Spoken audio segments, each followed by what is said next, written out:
Ladies and gentlemen, it's finally time.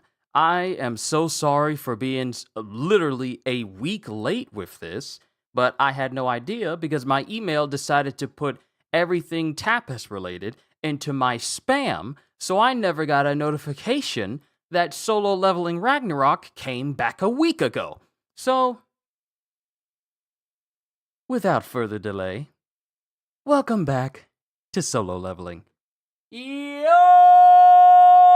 peoples! Qushu92 here. Like I said, I am so sorry for being so late. I had no idea.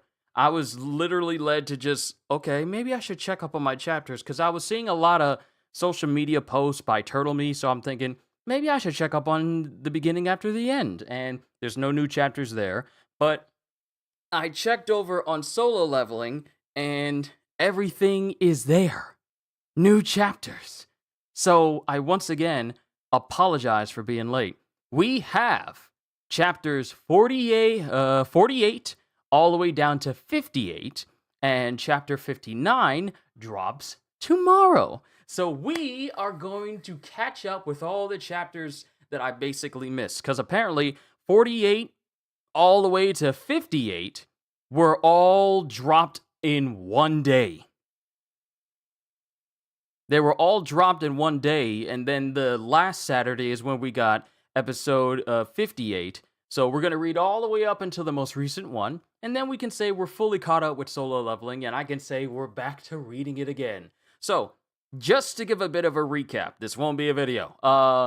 Last time we saw, Suho decided, you know what, I'm not going to go down any of these destined paths to power.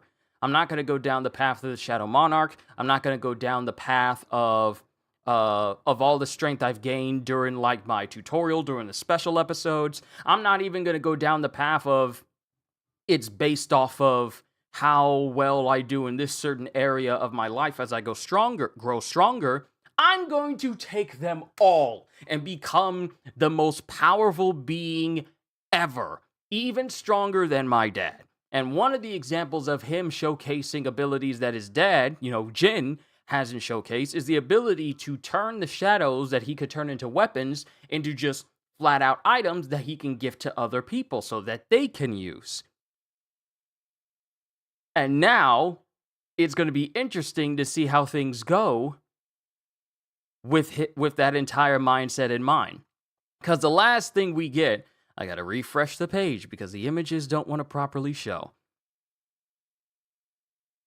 There we go. Last we saw, Thomas Andre was in India and basically bodied Leo and his entire group, looking for the person that brutalized his team, especially Randolph, who was killed by Amut.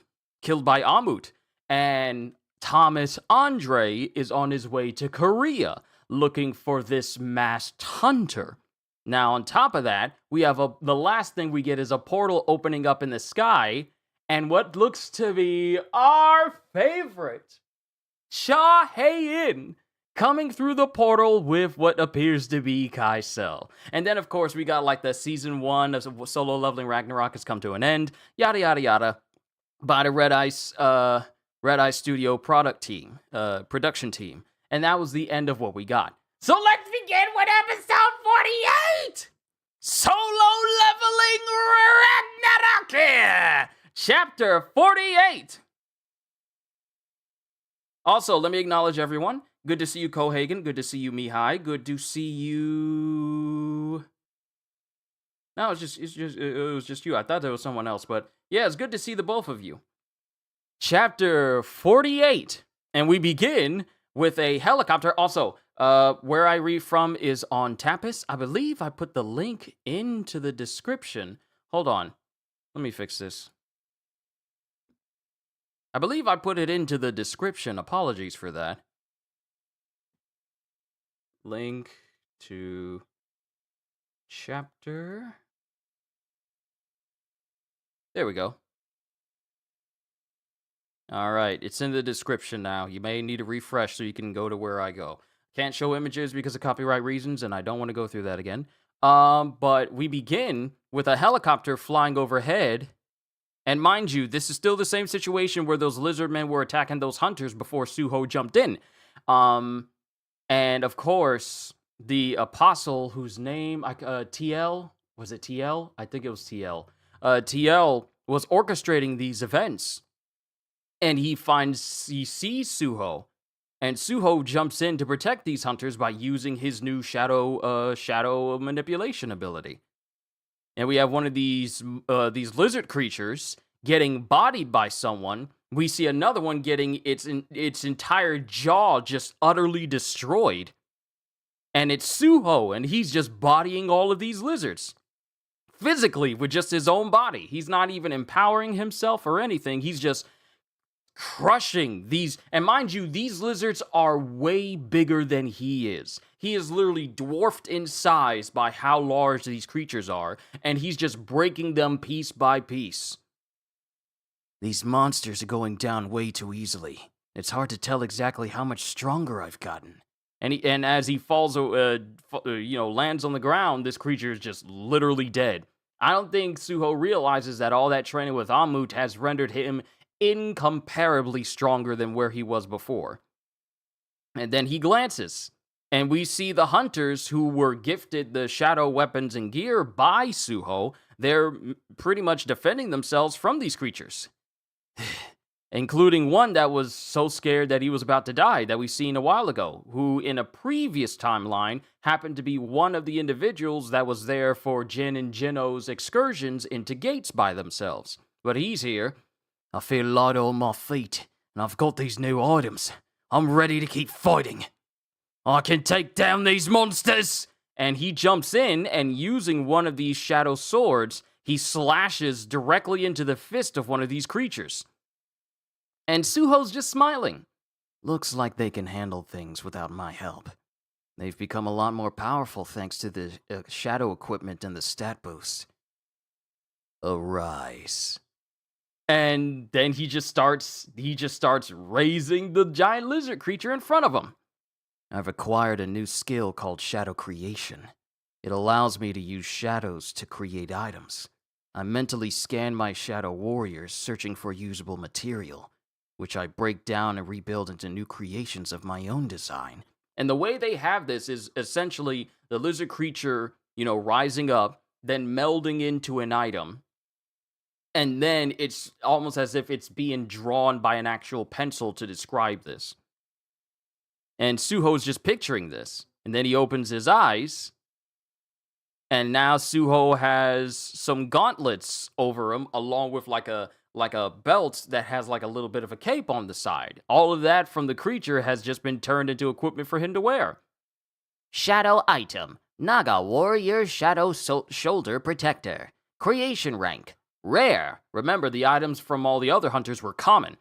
Creation rank. Rare. Type. Defensive item. Upper body. Defense plus 28. Attack plus 25. Shadow item. Naga Warrior Gauntlet. Creation rank. Common. Type. Defensive item. Arm. Attack plus 55. Strength plus 4. Shadow item. Naga Warrior Belt. Creation rank. Rare. Type. Defensive item. Torso. Defense plus 20. Agility plus 4. Looks like every item gets a creation rank. The items that didn't take much effort to think up were classified as rare, while this gauntlet, which was a struggle to create, was classified as common. Maybe I need to tailor my creations to fit the qualities of the material to get higher ranked items? And then we get Suho's stats. It's been quite a while since I read a stat screen out for all of you. Stats. Name, Sung Suho. Level 42. Fatigue, 0. Job, irregular, the White Shadow. Title, the champion of adversity, plus 1. HP, 8,525 out of 8,525. MP, 820 out of 820. Strength, 130. Vitality, 62. Agility, 51. Intelligence, 61. Perception, 51. Available ability points, 0. Active skills, the Commander's Authority level 2, Shadow Extraction level 2, Slashing Storm level 1, Shadow Creation Level 1. Shadow Item Contract Level 1. Shadow Item Storage Level 1. Skill, Shadow Item Storage Level 1. Job-specific skill, no mana required. Allows the user to store shadow items in his own shadow. Items in storage can be summoned at any time or reverted back to shadows to be reabsorbed. Items in storage, 0 out of 40. I've also acquired a skill that'll allow me to keep my shadow-based creations somewhere more accessible, even though it's limited to items only. Skill, Shadow Item Contract Level 1. Job-specific skill, no mana required. By giving a shadow item its own unique name, the user will grant it the ability to keep evolving. Only applicable for items ranked heroic and above. What did I just say? What did I just say? What did I just say? Many months ago, because I think it was back in July or June, wouldn't it be cool if these items could just continue to grow stronger and stronger the longer you use them? I said this months ago. By giving an item, a shadow item, its own unique name, the user will grant it the ability to keep evolving. Only applicable for items ranked heroic and above. The user cannot be equipped with non-shadow items while this skill is in effect. Item stat boost, 30%. Looks like I won't be able to use this one till I get a heroic rank shadow item. But I don't really get the name of this new job. I don't see any white shadows. And Suo's standing there while more lizard men just bear down on him. You know, claws out. And then we get someone standing on a building, possibly TL, leaping off. And then proceeding to squash the head of this lizard creature directly in front of Suho. With enough force to literally crack and crater the pavement. Just a simple step and he just, crushes this thing. And Suho was looking. And then TL is smiling. And then TL reaches his hand out.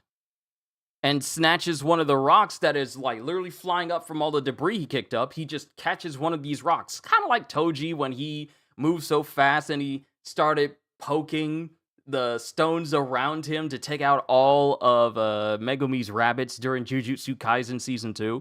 He just grabs one of these stones as more lizard men bear down on him, and then he goes, amplify.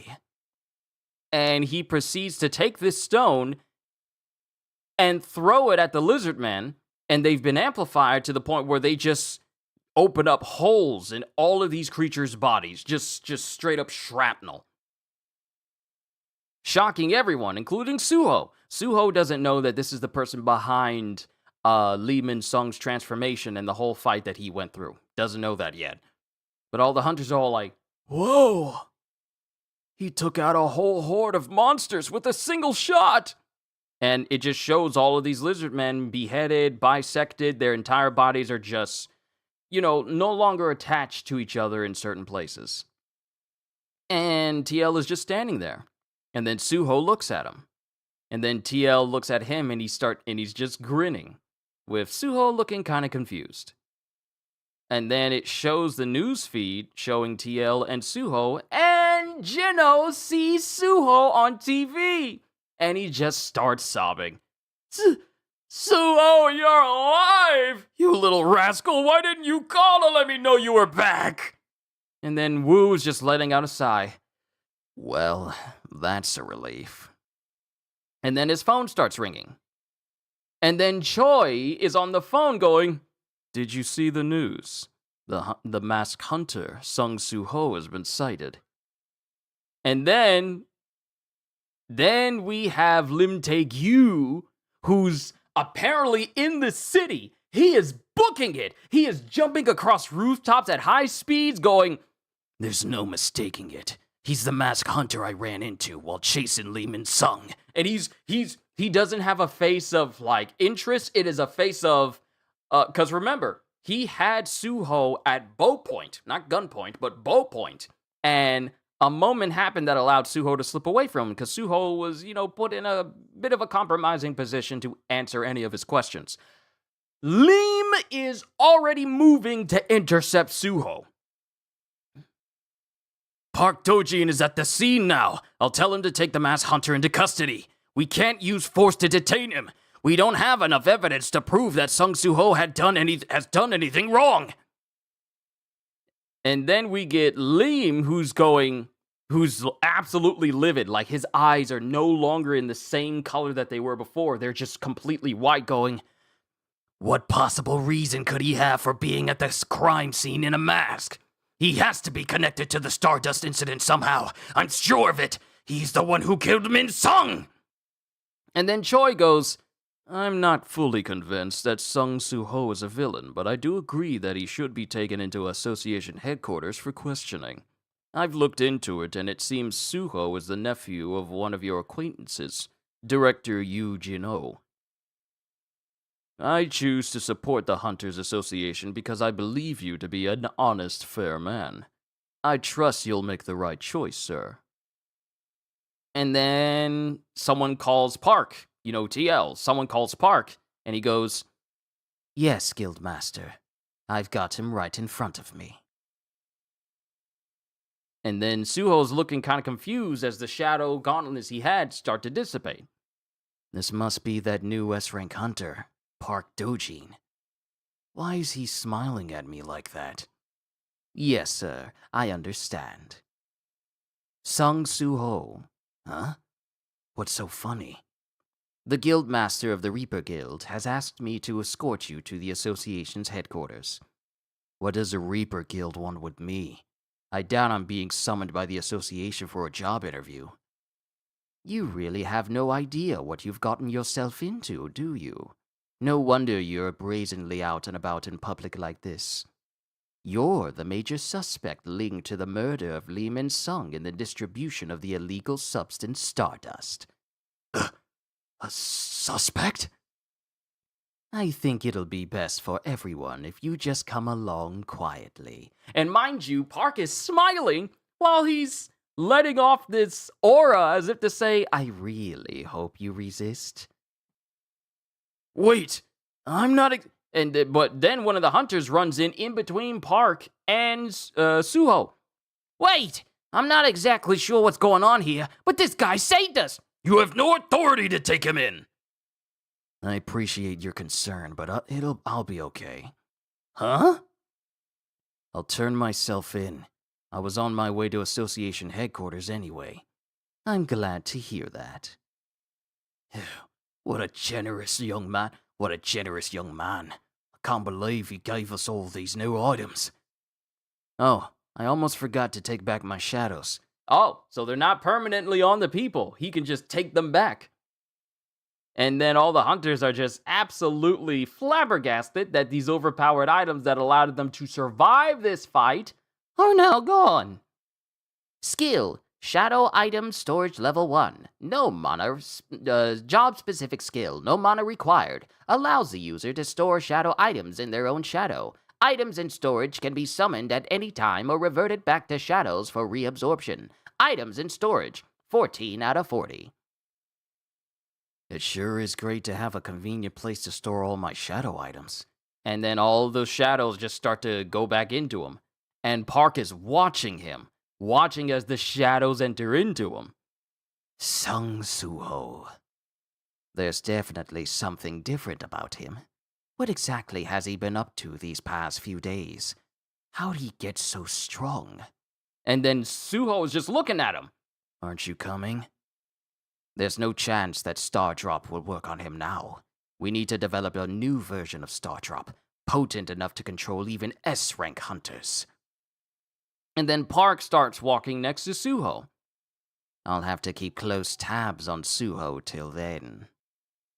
And then the phone on the hunter who was like, "Sal, I'm so glad he gave us all of these nice items." His phone starts ringing. Huh? An emergency alert? Jisan Penitentiary? Isn't that where they locked up hunters who commit violent crimes? Mass breakout at Jisan Penitentiary 500C. 500 C and B rank prisoners have escaped the facilities in what is suspected to be a drug-fueled rage. All hunters in the area must report to duty immediately. This was a trap. This was orchestrated.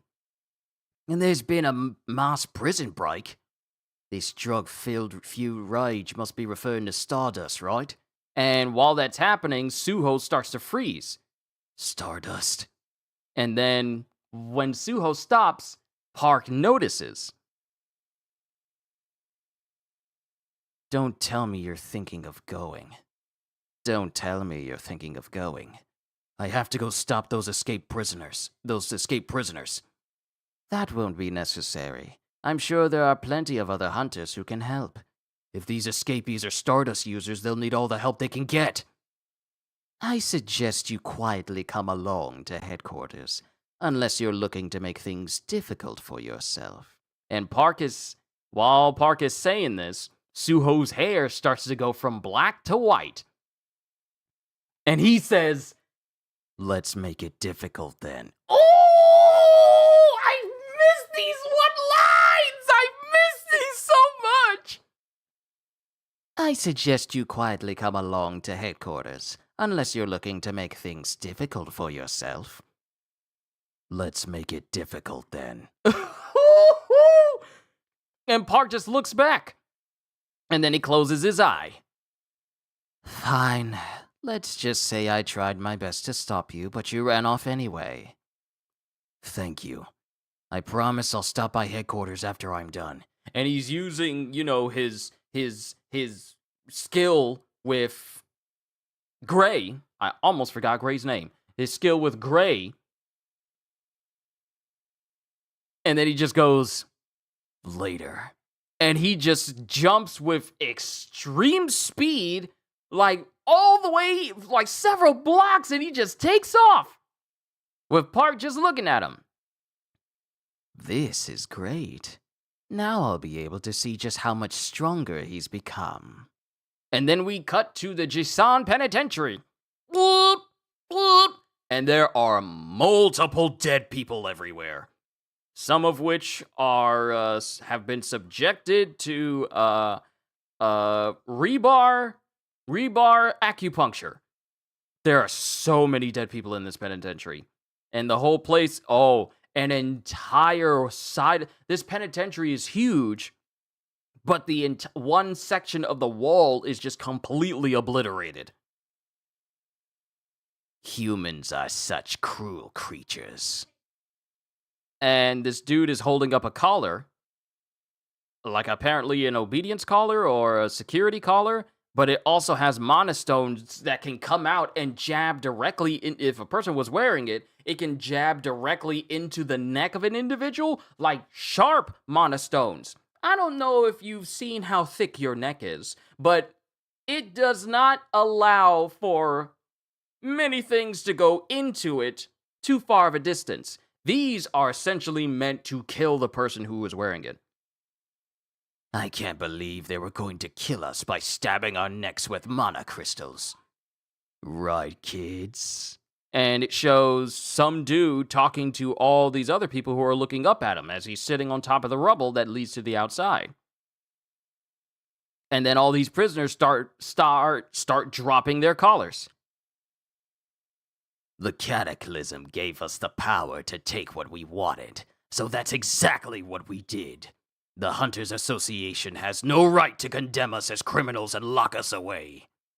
And it shows all these rowdy and rough-looking prisoners. I'll be getting my revenge from those association bastards. We've got hundreds of hunters here, ranging from D to B rank. Go on, make them pay for the oppression we endured. Show them exactly what our rage is capable of. It's time to start our dungeon break.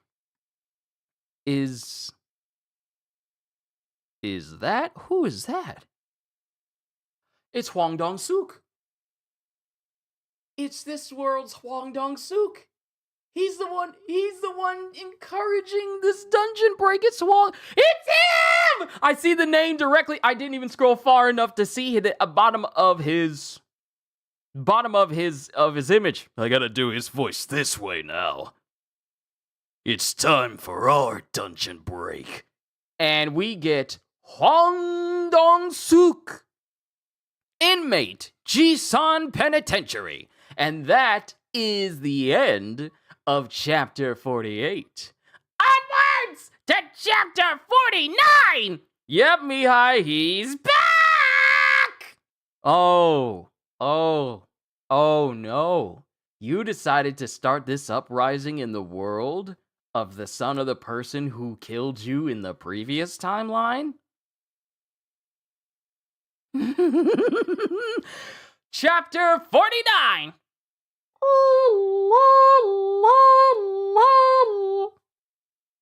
A mass prison break has been reported at Jisan Penitentiary. All civilians must immediately evacuate the area. Hunters have been dispatched to escort you to safety. And it just shows this all over the city, but we don't see, people evacuating and running. It just shows empty streets, empty streets, empty houses. And then we see one door of a house start to set on fire in the center of it, and someone is using their power to literally melt through the door and open it up. There's no one here. They probably heard the alert and ran off. And these 3 inmates just walk into this home, one of them basically brandishing a knife, and they start taking all these people's clothes. Do you really think we'll have a chance against the association? I mean, we'll be up against A ranks and S ranks. Did you not hear the plan? If we take over this city and collect hostages, they can't do diddly squat. They say other words, but I don't curse. They can't do squat, S rank or not. Besides, we've got the star drops that Dong Suk gave us. Why do you think the association would go so far as to spread rumors to ban these? They're just scared they might lose power if everyone takes these to become as strong as they are. That's true. And according to Dong Suk, we've got an S rank on our side as well.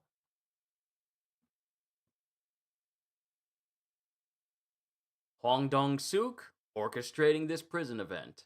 The man standing behind him, no doubt, Hwang Dong-soo, still an S-rank person in this world.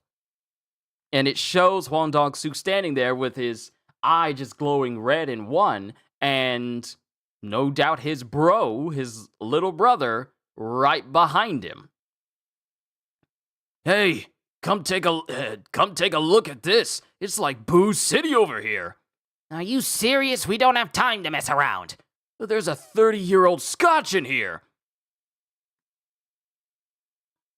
No freaking way. Those things cost like thousands of dollars, right? I gotta see this. And it shows someone moving in the house.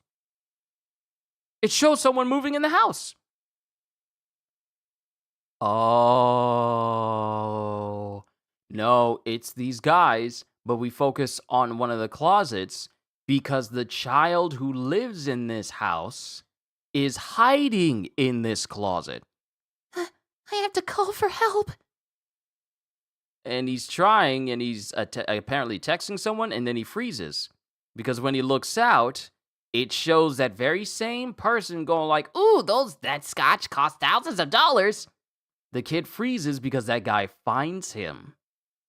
Because this child, for some strange reason, decided it's a good idea for me to stand at the front of this slightly cracked closet, not even hide off to the side. Let me just stand in the middle. Sometimes children's spatial awareness, or like, if I can see the light on me, they can see the light on me. But this dude just opens up the closet door in front of this kid. Wanna join us for a drink? And then it just shows the outside of the city as these inmates start setting parts of the city on fire. And we get Dong Suk watching all of this. We get some hunters who are fighting against some of these inmates. One hunter gets flat out stabbed in the chest, like just straight up stabbed. What a sight. Hwang Dong-suk, C rank fugitive. C rank. Wow, he is C rank. And they're listening to him? Interesting. All these inmates are running wild under my command, even the ones who outrank me. That's how powerful I am. We should get moving while the others are buying us time. Oh, wait, someone behind him goes, We should get moving while the others are buying us time. Huh? oh no. Oh, I thought it was going to be Dong-su, but it's someone else with spiky hair. I think I know who this is. We should get moving while the others are buying us time. Huh? Aren't you the errand boy to one of my underlings? What makes you think you can order me around? I'm no errand boy. I'm a professional hired to do a specific job. And that job is to smuggle a certain C-rank hunter out of the country. Yep, I knew it! It's Kang! Kang Tae-shik! B-rank hunter! Only this version of Kang has scars over his face that go straight across. Like, straight across his mouth. Well, straight across his face. It goes in a cross-section directly across his face, down his chin, and even kind of down his neck. What caused that to happen? Kang Tae-shik, B-rank hunter. You're a B rank, right? And then Dong-suk grabs him by the collar. What, you think you're better than me just because you've got a higher rank? And mind you, Kang is thinking, He talks big, but he's just a coward. He doesn't even have the guts to try Stardust. Should I just kill him? and then it cuts to someone speaking to Kang earlier. Apparently speaking to Kang earlier, and I recognize that shaved haircut anywhere. This is Dong-su. I've got no interest in staging a rebellion against the association. That's just what we'll be telling the inmates to rile them up into starting a riot. Your job is to take advantage of the chaos to smuggle out Hwang Dong-suk and bring him to me. Failure isn't an option. Of course, we see Dong-su's crazy eyes behind those shades. Then we get back to Dong-suk. Answer me. And Kang speaks. I can't afford to get on the bad side of an S rank. My apologies. We can depart whenever you're ready, sir. And then it cuts to a different location with someone getting in a helicopter and someone getting some gauntlets on and some armor, and it's both Choi Jong-in and Woo. Woo is going in. You haven't joined us on the battlefield since the Cataclysm. Well, I can't sit by while many citizens are at risk. What do you suppose happened to the restraints the inmates were wearing? They were deactivated when someone demolished the prison's control center. That's not all. Numerous association hunters in the area were attacked by unidentified assailants and are now in critical condition. That control center was guarded by A ranks. Considering how all the fugitives here are Stardust users, they might have gotten help from powerful allies outside the prison.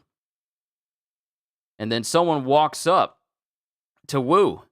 Sounds like there's someone pulling the strings from the shadows. There you are. Oh, it's Lim Tae-gyu. Thank you for coming, Guildmaster Lim Tae-gyu. And Park Do-jin is also there with him. Sung Soo-ho refused to comply with the association's summons. What? Apparently, he's headed towards Jisan Penitentiary. If he really is involved in the Stardust trade, I think we can all imagine why he'd want to head towards the fugitive who are known users of Star Drop. That must be why he's been hiding behind that mask. His goal was to kill Lee Min-sung before his connection to Stardust could be exposed. And if it's true that he's a false ranker, we need to classify him as a maximum risk villain. We see Lim Tae-gyu saying this, and he just looks absolutely livid just talking about this in general. That's my take on this whole matter, and I'll be treating this mission as a villain purge. And then Woo speaks up. But Soo-ho could have gone to Jisan to help the hunters bring the fugitive situations under control. He vanished without explanation, only to reappear just in time for a major prison break. He defied the association by hiding his true rank, and now he's refusing to comply with our summons. Since we have no idea what his intentions are, it'll be safer to classify him as a villain until proven otherwise. Not you too, Guildmaster Jong-in. And mind you, Park is watching all of this. I won't stand a chance against these S-ranks as I am now. Did Suho not realize something like this could happen? After the Hunters Association banned Stardust, I thought Stardrop would be slower to spread. But its users went out of their way to get their hands on it, even after knowing its side effects. And it shows numerous people under the effects of Stardrop. Now I can observe its effects from afar. Maybe I should just sit back and wait for Suho. And then someone stops on the ground, and it's Suho, who is literally just Hulk jumping his way to the penitentiary at blinding speeds. I thought going into beast mode would get me there in no time, but... And it shows Suho is panting and sweating. Hang in there, Gray. We're almost there. And Gray is all like... because he's literally using Gray to power himself up, but apparently he's needed to use this form a lot longer than expected. And Suho continues to fly through the air, and he's above the city, and he sees it on fire. This must be the place! And then he flinches, because all he hears is people screaming, "Help me! Please!" He can hear all these people screaming, "Don't kill me! I'll do anything you say!" as these people are screaming for their lives, but they're being killed. I can hear people dying, being brutally slaughtered. Did the bond skill heighten my sense of hearing? The longer this goes on, the more lives will be lost. I've got no time to hesitate. And then he starts zooming in towards the city. And then he flips to the ground, flips out of his, bond skill. Gray falls over, and he skids to the ground. Just real dramatic like. But Suho is also panting because he put every bit of strength into getting here quickly. And then he's right in front of some inmates who are already been done, some are done killing some people, and some are in the process of doing that. The heck? This dude and his dog just came out of nowhere. Thanks, Gray. And then Gray goes back into Suho's shadow. I can take it from here. Who are you? A hunter or something? He looks pretty beat already. And then there's a kaboom sound as the inmate that was standing next to the guy with the knife suddenly isn't there anymore. And we just get a kaboom! And the dude's all like, huh? And Suho basically blitzed this guy so hard. Oh, is he dead? Did Suho take him out? I think Suho might have taken him out. What? Shouldn't you be busy trying to make a run for it? What's the point of sticking around to murder people? Oh, Suho hit this guy so hard, his foot is embedded in his face. I don't have much time to spare, so I'll cut straight to the point. You've got two options. Surrender and be knocked unconscious, or resist and die. And that's the end of chapter 49. Ooh! I've been waiting so long to do these voices again. So very long. I'm happy. Let me refresh chat, make sure we're good. We are good. This kid thinks he's Chopper. Exactly. Onwards to episode 50. And we start with someone in this pond, an older gentleman, apparently with his son, but this gentleman has scars all over his body, literally all over his body, and this child is just looking. Hey, Grandpa? Why do you have so many scars? And we see this grandfather catching fish catching fish with his hands in this big old sheet net. And he goes, "Oh, these scars are like badges of honor. I got this one when I rescued a 7-year-old from a burning building. This one from a man I stopped from going on a drunken rampage. And this one here." You don't mind getting hurt to save strangers? It's not that I don't mind or even that I'm not scared of getting hurt. I just can't seem to stop myself when I see anyone in need of help. And his grandfather is just patting his grandson on the head, but he says it while the light is shining behind him and the grandfather is smiling. I know who this is. Chapter 50! And we cut back to Suho still stepping on the guy's face after giving the inmates that ultimatum. Surrender and be knocked unconscious, or resist and die. I'm giving you just 2 options. Surrender and be knocked unconscious, or resist and die. Did you see that kick just now? Is he some high-ranked hunter or something? Who cares? We've got Star Drop on our side. And then one inmate just literally chomps on some Star Drop. And then they all get empowered. 1, 2, 3, 4, 5. Hunters, 5 of these inmates get empowered by Star Drop all around Suho. I'm overflowing with power! I feel like I can take on anyone. A ranks, S ranks, bring 'em on! And they're just reveling in this. I take it that you're not willing to go back down quietly. And then someone speaks going, what a stupid thing to ask. And then this voice coming from, ain't no way we got his ghost trying to mess with Suho. Suho is standing there dumbfounded from this voice. No one would take Star Drop unless they were gearing up for a fight, idiot. What are you hesitating for? Are you just going to let these criminals go on killing innocent people? The ghost of Lee Min-sung is taunting Suho right now. But I guess a boring brat like you wouldn't have the guts to kill anyone, even if he had to.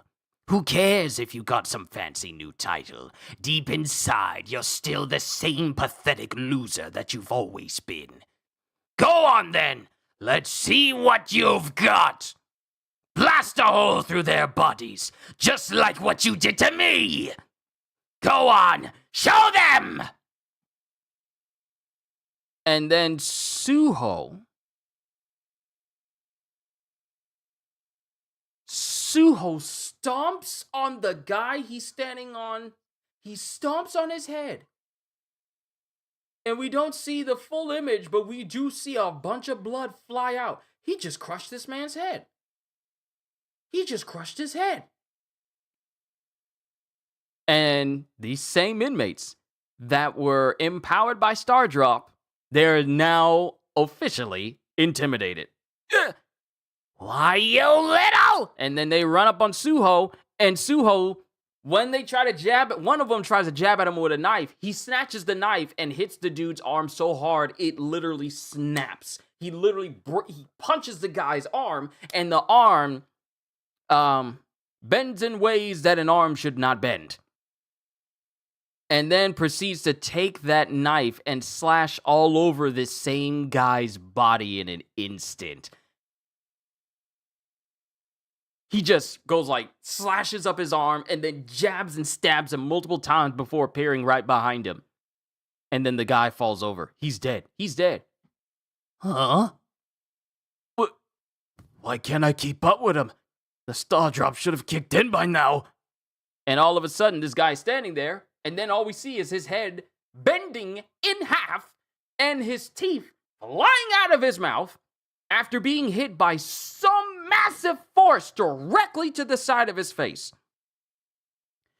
Suho just backhanded him so hard, he broke his head. Then 2 more inmates jump on him from behind. And Suho creates shadows from underneath his feet that create spears that Suho is not playing. He is not playing without even looking at these dudes. He creates some massive shadows behind him that turn into spears that impale and bisect and bifurcate. They just straight up Mortal Kombat fatality these guys before they could even get close to him. And they fall to the ground, blood flying everywhere. Then we get a hand grabbing Suho on the shoulder, and it's Lee the ghost of Lee going, I can't believe how much you've grown since I last saw you. That was incredible. mind you, the ghost of Lee Min Sung is standing there taunting Suho, but he also has a visible hole directly in his torso. You could have easily stopped by at disarming them, but you went for the kill instead. Are you sure about this? A hunter's job is to hunt down monsters, not humans, isn't it? Looks like you've become quite the monster yourself. And then Suho speaks. Beru, Yes, young master? devour these villains and go through their memories. Find out who their leader is, and the reason why these fugitives chose to stay behind to attack civilians instead of going into hiding. Young master, are you alright? Yep, I'm fine. I understand that you want to save people from danger, but are you sure about acting out in the open like this? And Suho doesn't answer. I did come here to save people, but this whole situation is starting to tick me off. This is taking up time that should have been spent getting ready for our fight against Interim. I'll never make any progress if I have to keep dealing with stuff like this. At this rate, I'll never be any help to Dad. We might as well be dead weight. That's why I won't be hiding anymore. I'm going to step forward to unite them all. I'll unite the heirs of all the monarchs, Including, we have the heir of Keiresha, and she's in a bar, and we see like these little hornets just flying around in this bar. I'll unite the heirs of all the monarchs, and all the hunters, villains, items, and even the magical beasts. I'll seek out every force in this world that can be used to fight off Interim, and convince them to join our cause. By any means necessary. Do you mean to bring this entire world under your command, young master? And Beru is kind of getting excited from this idea. This is such an Albedo thing to do if Ainz was talking. This is such an Albedo thing to do. No, I'm looking to make allies, not subjects. And I'll be starting with these villains here.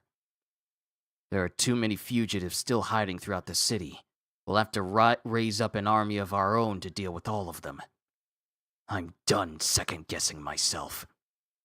And then Suho just reaches his hand out. Arise. And he's gonna raise humans. This is something that Jin didn't do. But Suho was all like, yeah, I'm not my dad. I'm gonna use any means necessary to unite the people in this world to fight against Interim. And I'm gonna start by raising some human shadows. He's definitely not Jin. Then we cut to another part of the city, and a car just careening through the streets, more than likely the one with Wu, Lim Tae-gyu, Choi Jong-in, and some others as well. And then, while this car is driving, a fireball comes in, and apparently utterly destroys the car. And that was a nice-looking Bentley. Why would you do that to the Bentley? But the car flips over, all the tires go flying out, and we got some inmates going, Talk about bad luck. That's what you get for driving around at a time like this. The city's under siege, didn't you hear? Jin did raise humans. I know, but it wasn't something he did all the time. The only ones that he raised was essentially Iron, Kim Cho, and of course Greed from Hwang Dong-soo. That was it though. And only then he raised Min Byung-gu to save Cha Hae-in's life during the whole Jeju Island raid. I know Jin raised some humans, but it wasn't something he did on the regular. It was always just monsters.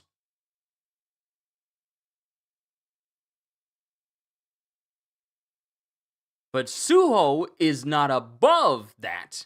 Because even Jin was all like, raising people like this, it's just simply too much. It was only after, Dong-soo did what he did, he was all like, yeah, I'm going to make an exception for you. But other than that, just strictly monsters and whatnot, because I don't want to go down that road. Suho was all like, no, I'm going to raise them all. I'm going to raise them all. Yeah, I'm gonna raise them all. The city's under siege, didn't you hear? Are you alright, sweetie? Oh, wait, someone's going, "Are you alright, sweetie?" Yeah, this is nothing. We can't sue these bastards for damages, can we? Because someone gets out of the car while it's still on fire. Someone gets out of the car while it's still on fire, and they throw what appears to be the door off of its hinges, and it goes flying. Goes flying straight towards the inmates, the very same inmates that found that little kid. We don't see that little kid with them. And it almost hits them. And while this crazed inmate with the scar is going, Is that a car door? It's Baek Yoon-ho and his daughter. Oh, he showed up. They're walking out of a flaming car.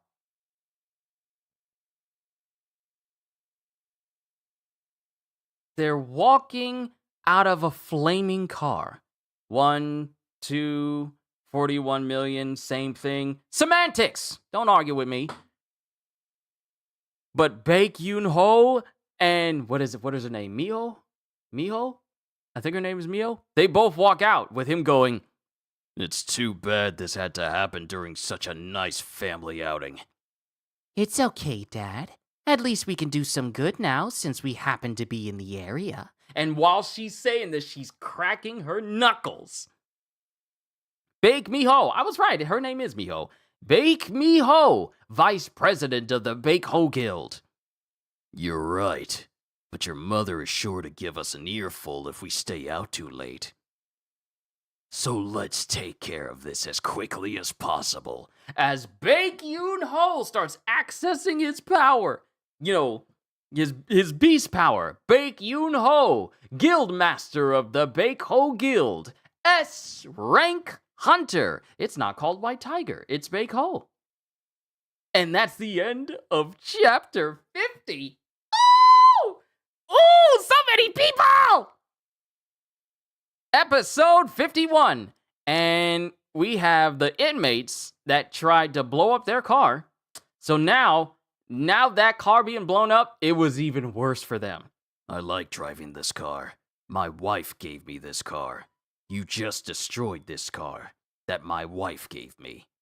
I'm going to beat you senseless." And that's exactly what they did. Because all three of those same inmates that broke into that house, did something to that kid, probably killed him, they are now laying severely beaten.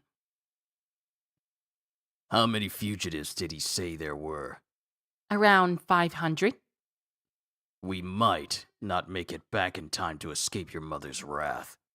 The association has sent 3 S-rank hunters and the director himself as reinforcements. They're traveling by helicopter, so they should be here within the next 10 minutes. Also, a little detail. Miho has like a little case on her phone that has like what appears to be a tiger on the back of it. She has like a decorative phone case. They could have easily just made it bland in just one solid color, but they decided to give her a little bit more character with that. "Accursed Stardust dealer Sung Soo-ho might also be here somewhere, according to an update from the associate." Oh wait, accused, not accursed. Accused Stardust dealer Sung Soo-ho might also be here somewhere, according to an update from the association. Sung Soo-ho. Where have I heard that name before?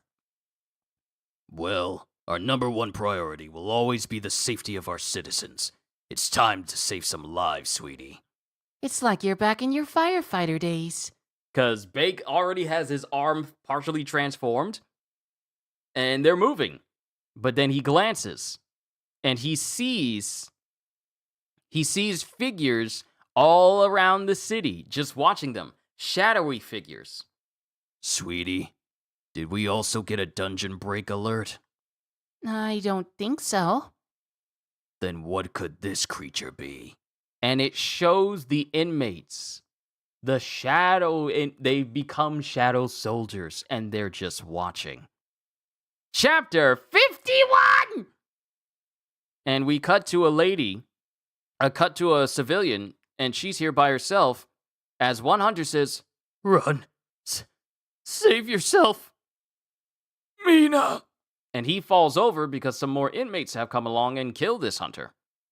And he falls dead with a big old bloody splat directly in front of Mina. He gave up his life for some girl. What a simp. Was he your boyfriend or something? Dating our own squad member?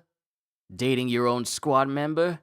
Dang, things sure have loosened up at the association. Young Juan? Quit your whining. Besides, you'll be seeing each other again real soon, as this inmate brings his sword directly onto this Mina. Arise. And then all of a sudden, a shadow soldier version of young Hyun raises up from him and intercepts the blade with its own body. Oh no. Oh my goodness. So, the very fact that Suho has no qualms, it feels like there's something that wants to be on my eye, but I can't tell. He has no qualms about raising whoever. So Shadow Juan rises up and catches the blade, confusing the inmate. Huh? Right before the blade hits Mina, it is literally directly in front of her eye. That's how far the blade was. And she's confused. Young Juan? Is Young Hyun? It's Hyun. It's not Juan because there's no W. It's Hyun. Young Hyun, is that you? And Shadow Hyun is standing there. What the heck? I thought this dude was dead. You responded to my summons because you wanted to save this girl, right? I've given you the power to keep fighting for your loved ones. And this is Suho as he starts empowering Hyun. Shadow item. Naga Warrior Belt. Creation rank. Rare. Type. Defensive item. Torso. Defense plus 20. Agility plus 4. And he gives all these items. He's giving all these items that he had on himself and putting it on Shadow Hyun. Shadow item. Naga Warrior Shadow Shoulder Protector. Creation rank. Rare. Type. Defensive item. Upper body. Defense plus 28. Vitality plus 5. Item. Naga Warrior Shadow Blade. Creation rank. Rare. Type. Sword. Attack plus 55. Agility plus 5. Effect. Active skill piercing jab. Applies a minus 10% defense debuff on your opponent. And Hyun's eyes flash as he lunges at these inmates, sword in hand. And we just get a scream and a shower of blood off camera. Then it cuts to time passes, and there's just blood everywhere. As Suho reaches down towards the other inmates and makes shadow soldiers out of them.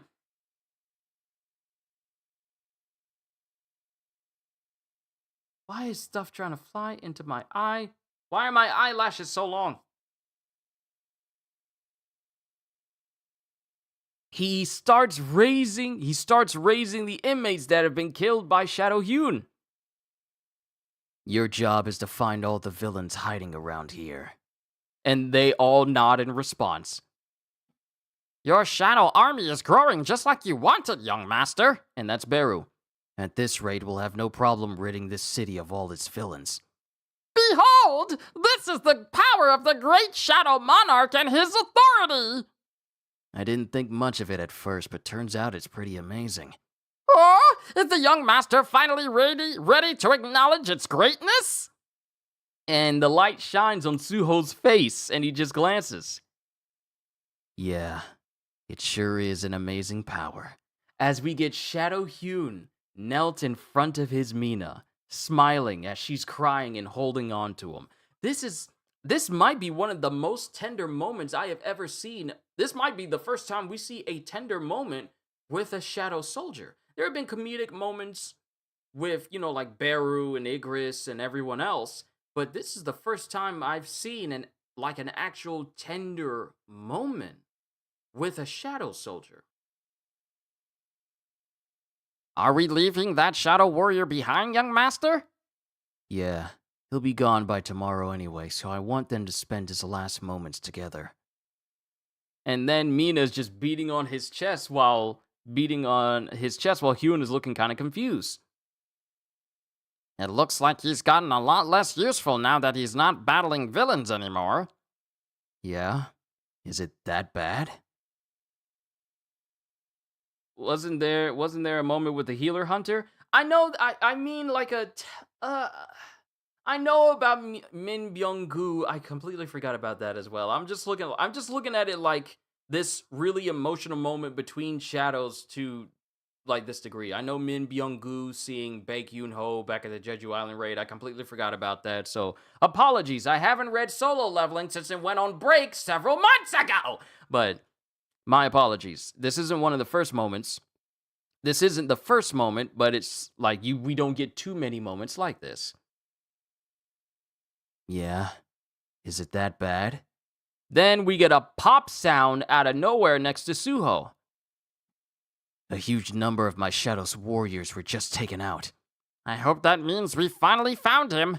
The villain who started this whole mess. And we get Shadow Soldiers being taken out by Kang.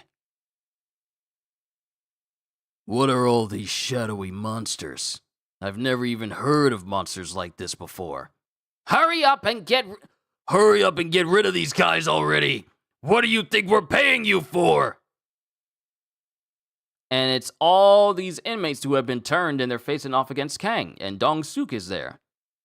We wouldn't be dealing with this if we had just left earlier, like I suggested. It's no big deal. Now that I've taken Star Drop, I'm pretty much an A rank. There's no way that a bunch of C and D rank beasts can take me down. Then Kang stops because all of the shadows immediately kneel. But they're not kneeling to him, and he's looking confused. Huh? Why are they kneeling? Looks like we finally hit the Looks like we finally hit the jackpot, young master. As Suho walks up behind Hong Dong-suk. And this shocks Dong-suk. Really? So this dude is the one responsible for that breakout? Hong Dong-suk or whatever, right? Or whatever. Mind your manners, you brat. Are you the one who summoned these monsters? I've got a question for you. Are you working with the Apostle of Iterum, like how Lee Min-sung was? Whoa, calm down. If you want answers from me, you're gonna have to maintain a proper distance. I know all about the Apostle of Iterum. While he's motioning for Kang. He's that, thing, as he's pointing towards the ground for Kang to notice. Summoner-type hunters tend to fall a bit behind when it comes to their own physical stats. Oh no! They're usually helpless without their familiars. You sound like a cult leader or something. As he's smiling and Kang dashes towards Suho. But before... Oh, this is so cold! This is so cold! Before Kang can do anything to Suho, Suho steps in front of Dong-suk as if Kang is literally nothing. He's all like, I need you to go ahead and take him out. ha! But Suho's all like in front of his face like afterthought. This is such a cold panel. And Kang is so confused as to what just happened. I see. You're not directly involved with Iterum, are you? And then Suho just puts his hand on Dong-suk's shoulder. It's literally a Bane moment of like, do you feel in charge? Oh, this is so well drawn. He just puts his hand on his shoulder. So how'd you get your hands on Star Drop? Why are you attacking this town? And Suho starts to get serious. He starts to get serious. And Dong-suk is intimidated. This dude is definitely not your everyday summoner. If you do so much as lay a finger on me, my brother will. And then Suho starts squeezing his shoulder and proceeds to force Dong-suk into the ground. He was all like, and then just forces him down as if it was like no effort whatsoever. I don't care if you've got some famous S rank for a brother. Just answer my question. As Suho starts to dig his fingers into his shoulder. He's not only holding on to him, he is literally digging his fingers into his shoulder. He's the one who got me all that star drop. I have no idea where he got it from. We don't really have a reason for attacking this town. I just wanted to have a little fun ordering those guys around.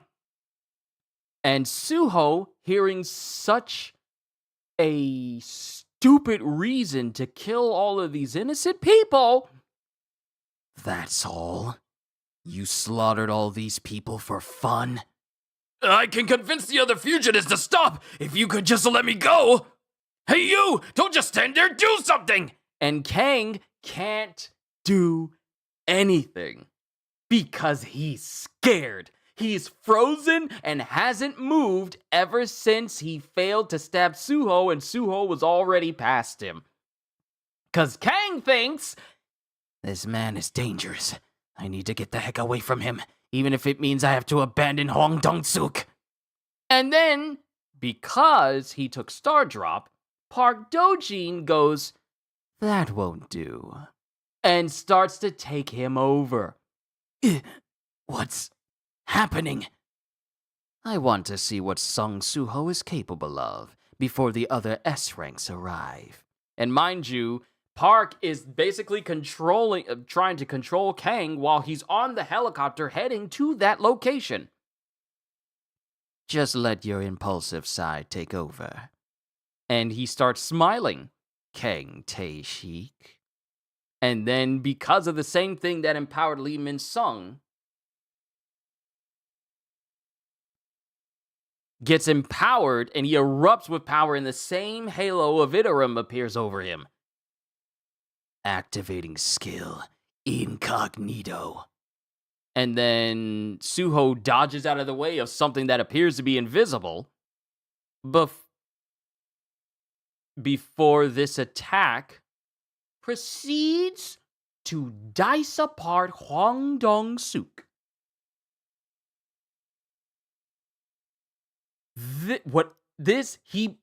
Hwang Dong-suk basically just got mini judgment cut.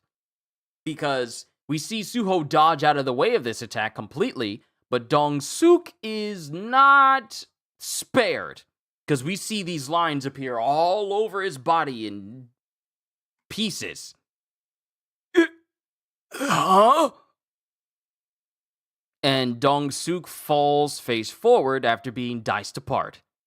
But we don't see anyone there. Young master, I can feel the apostle of Iterum. He must have taken control of another Star Drop user's body. I'm glad you're here. I've been meaning to talk to you. Oh! And that's where we end episode 51. Onwards to episode 52. Episode 52. And we still have, 1, 2, 3, 4, 5. We still got 6 more chapters to go. Episode 52. And the air is just... while Suho is standing there after watching Hwang Dong-suk get brutalized. And then we get Kang, who's using incognito. And he has his knives and he's just going crazy. And we see blades of grass just upright. And then we get them completely sliced through. As we see the shadow soldiers that Suho has created, they start to get sliced by something unseen. Almost like Captain Kuro from One Piece using, Shokshi. And Suho is just standing there. Mind you, he is getting cut all over his body, but Suho isn't moving. He is literally getting cut by Kang, but he's just standing there taking it. This is such a Kirito moment. And mind you, that's just it's just light gashes. Just a little bit of blood just flies out of his face. An assassin with incognito skills. Thanks to my heightened perception, I can make out the sound of his footsteps. But all I can do is dodge his attacks. I can't find an opening to strike back. And Park is just right there, is just still on the helicopter, still controlling him. Right now, Kang Tae-shik is fighting with the strength of an A rank. So why is Suho having such a hard time keeping up with him? Hey, Iterim's apostle. You can hear me, right? And that catches Park's attention. I was hoping I'd get another chance to talk to you. I've been working in the shadows all this time, all because of you. I thought it'd be too risky to reveal myself to you. But I started wondering why an invader from another world would bother brainwashing people with stardust instead of launching an all-out attack. Could it be that this invader also had reasons to be afraid of acting out in the open just like me? But then, you chose to reveal yourself through Lehman Sung. And it shows the shadows, dissipating. They've been cut, but they're also starting to dissipate as well. I'm sure you only chose to step out of the shadows because you've also got some big scheme in the works. And all the shadows just return to Suho. Could it be that you're evolving just like I am? Ooh! And this causes Park to kind of flinch a little bit because Suho is striking the nail right on the head there. I won't be hiding anymore. So come on out. And then all the shadows start to shoot out, and they manage to hit Kang, who was using incognito. Suho literally drew in all of his shadows to blast it where Kang was going to be in order to expose him. And Kang, realizing he's been exposed, sees Suho directly in front of him. Ooh, this panel looks so good with the shadow power coming out of his eyes glowing, and his whole body almost apparently enveloped in shadow as Suho is about to, well, I won't say about to, he just manages to pierce through all of Kang's body, like his arms and his legs, multiple times, using shadow spears. If they don't make this a bona fide video game, please! And Suho just steps behind him. Notification. Level up. Come out and face me, Apostle of Iterim. And then, when that happens, Park is sitting there, and then blood starts to trickle down from his eye. And then Lim Tae-gyu notices but doesn't see the blood, and Park turns away because he goes, "Something wrong, Dojin?" "No, it's nothing." And Park is just smiling. Sung Suho. Chapter 152. Now we get the title. And we cut back to the streets. And Suho raises a shadow out of Kang and Hong Dong-suk. He's raising shadows out of everyone. If you die, you get added to his army. See, Jin didn't go this far raising tens and thousands of human people. Maybe 1, 2, or 3. But he didn't go that far.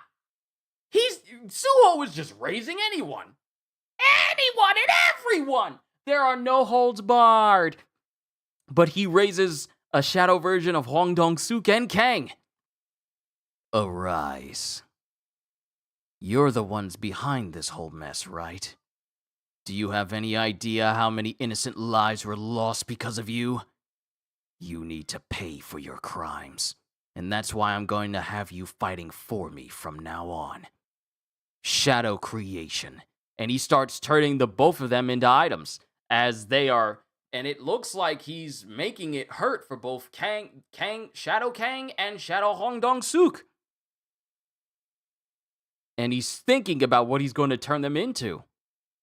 What's going on? The shadows are forming items on their own. And then they start to create something. And I can't tell what it is. I've got one rare item, and it's a whole armor set. Shadow item, the Swindler's Armor. Creation rank, rare. Type, defensive item, armor. Defense, plus 30. Vitality, plus 4. And one heroic item. I've never gotten one of these before. Shadow item, Killer's Ring, sealed. Creation rank, heroic. Type, accessory, ring. Agility, plus 10. Effect, skill, incognito, level 1. Required mana, 200. Conceals the user and his movements. Consumes 10 mana per second while activated. Conceals the user and his movements? Now Suho has a brand new stealth skill with this ring. Notification, you have unlocked creation rank, heroic. Notification, you can give this item a name to unlock its unique powers. Will you name this item? A name? Oh, right. This is supposed to be one of the features of my shadow item contract skill. Skill, shadow item contract level 1. Job specific skill, no mana required. By giving a shadow item its own unique name, the user will grant it the ability to keep evolving. Only applicable to items ranked heroic and above. The user cannot be equipped with non-shadow items while this skill is in effect. Item stat boost, 30%. And then he's looking at the word killer and goes, I named this item Kira. And then the notification window flashes brightly. Shadow item naming manual has been activated. By naming an item, you have granted it the ability to level up. Why isn't this a game? Why isn't this a game? Named items are bound to its first user and ownership cannot be passed to others. Exception, the Shadow Creator. Named items are given their own levels and receive experience points from their user. As the item keeps leveling up, more and more stats from its original Shadow Warrior form will become available to the item's user. Shadow item, Kira, level 1, creation rank, heroic, type, accessory, ring, remaining experience points. Unknown, ability, available stats. Available stats, 10%. Strength, plus 3. Vitality, plus 3. Agility, plus 13. Intelligence, plus 3. Perception, plus 3. Effect, skill, incognito level 1. Required mana, 200. Conceals the user and his movements. Consumes 10 mana per second while activated. And Suho puts the ring on. The ring got its own level, and now I can access its stats from its Shadow Warrior form. If I can keep collecting the multiple season Ks, if I can keep collecting these heroic items, I can level up even faster. This skill will definitely help me catch up to my dad. As he stands there, fists clench. And then a clawed hand is shown wreathed in slight flame as Bake is destroying shadow soldiers left and right. And Suho senses this. What is it, young master? Something's coming, and it's mowing down all the shadow soldiers in its path. As he stands there, looking in a direction of where this force is coming from. It's here.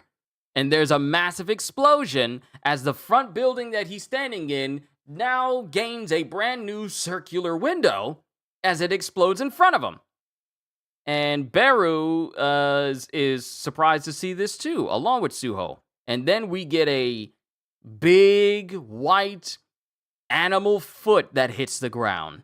And it's Baek Yoon-ho holding a shadow soldier's head in his palm, and the light of the sun, because the sun is setting, the light from the sunset is shining right behind him. I rushed over after seeing all this smoke. But who are you? A hunter? This monster is talking to me? What's a magical beast doing here? Don't Don't get the wrong idea. I'm no monster. My name is Baek Yoon-ho, and I'm the guild master of the Baek-ho Guild. Oh, so this is the Baek-ho Guild Master. I did hear that he was an S rank with a rare transformation skill. You reek of blood. Who the heck are you? I'm a hunter who came by to help out. And your name? My name is Sung Soo-ho. I know that the association is looking for me, but I haven't done anything wrong. So that's who you are. You've got guts. Not many people will announce that they're a wanted man. What was it about again? Dealing stardust? As Bake readies his hands. That stuff's caused some trouble in our guild as well, you know. Tell me, how do you plan to prove your innocence? And he's saying this while he's extending a clawed hand towards Suho, and his fangs are directly in front of his face. And then Suho takes his hand and pushes his claw to the side. Can't this wait? I've had my hands full here, so I'm relieved to see an S-rank hunter. There are still people who need saving. Don't you realize? And then Bake is looking confused, going, Don't you realize what you've gotten yourself into? I'm still a hunter, and saving people comes first.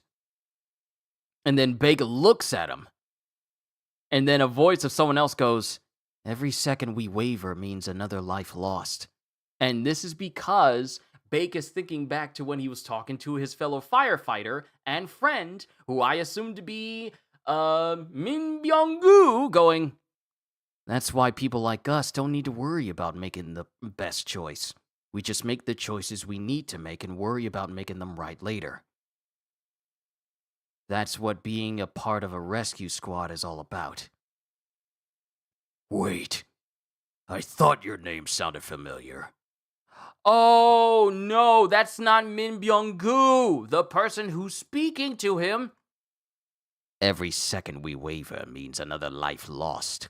That's why people like us don't need to worry about making the best choice.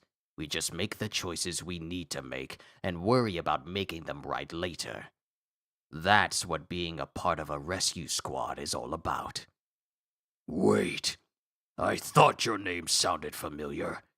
You're Suho, the grandson my old captain couldn't stop talking about. And then Bake just picks up Suho like he's a child. And then he reverts from his full beast transformation into partial. You're Captain Sung Il-hwan's grandson, aren't you? And he goes from being all like questioning Suho and being prepared to beat him down to being all like, you're my old captain's grandson. I'm so glad I'm meeting you. And that's the end of chapter 52. Onwards to chapter 53.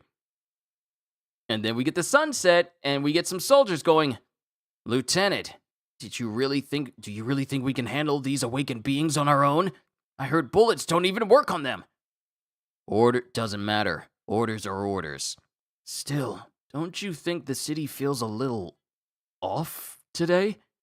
Yeah, something feels off. and then there's booms and rumbles in the distance.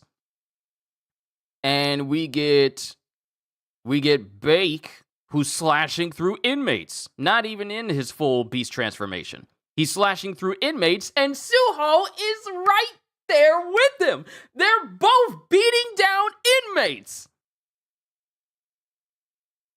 And they're, oh, this is such a fire chapter! This is such a fire panel! It shows Suho standing there with his fist all bloodied, and Baek Yoon-ho standing next to him with his claws ready, like they're in such a Kratos Atreus type pose right now. They're both just going at it, side by side.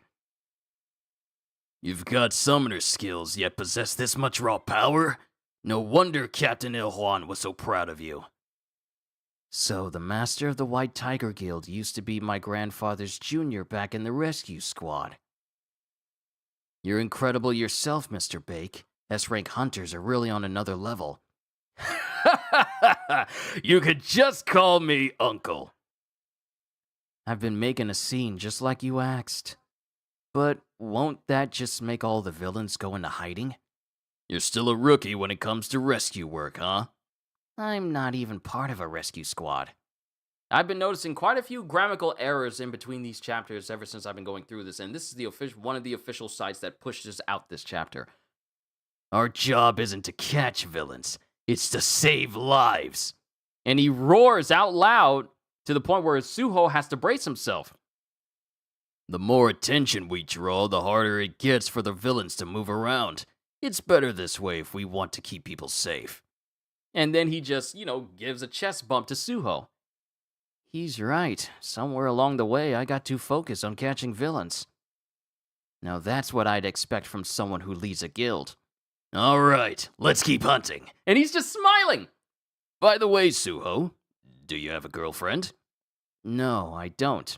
Perfect! My daughter's single too. This could be the perfect chance to become in-laws with Captain Il-Huan. He literally just... This man says, my daughter. My daughter is... He literally... Oh! He literally said, my daughter... Okay. Okay. He literally says, my daughter's single. This could be the perfect chance to become in-laws with you. Wait. What? And then the helicopter is overhead with Wu just checking things out while they're still airborne. Yes, Hunter, Bake Miho. Understood. And Miho is just waving, saying like everything is fine. And then we get Miho, and we get Wu going. Great work out there. I see you helped evacuate both the civilians and the hunters on site. I just did what any hunter should do. Among the villains, I'm seeing some black figures here and there. Are those monsters? Oh no, wait.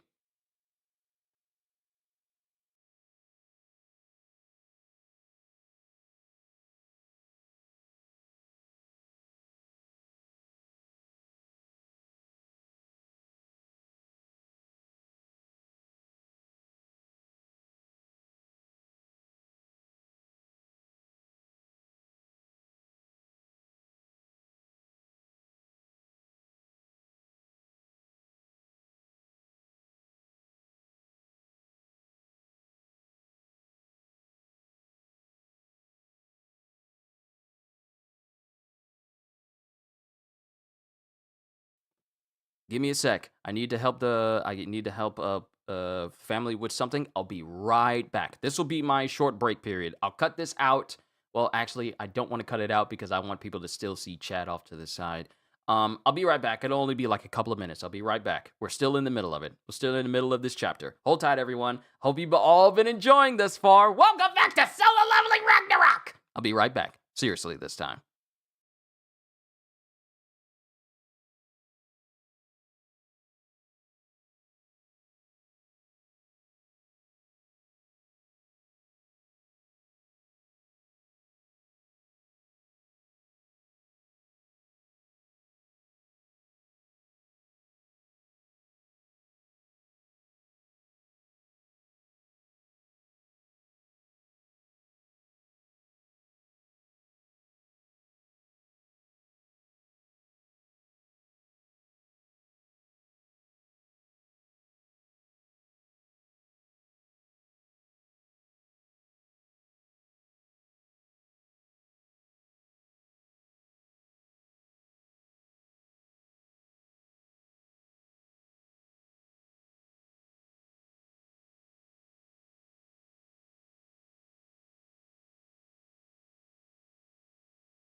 Turns out I was not needed.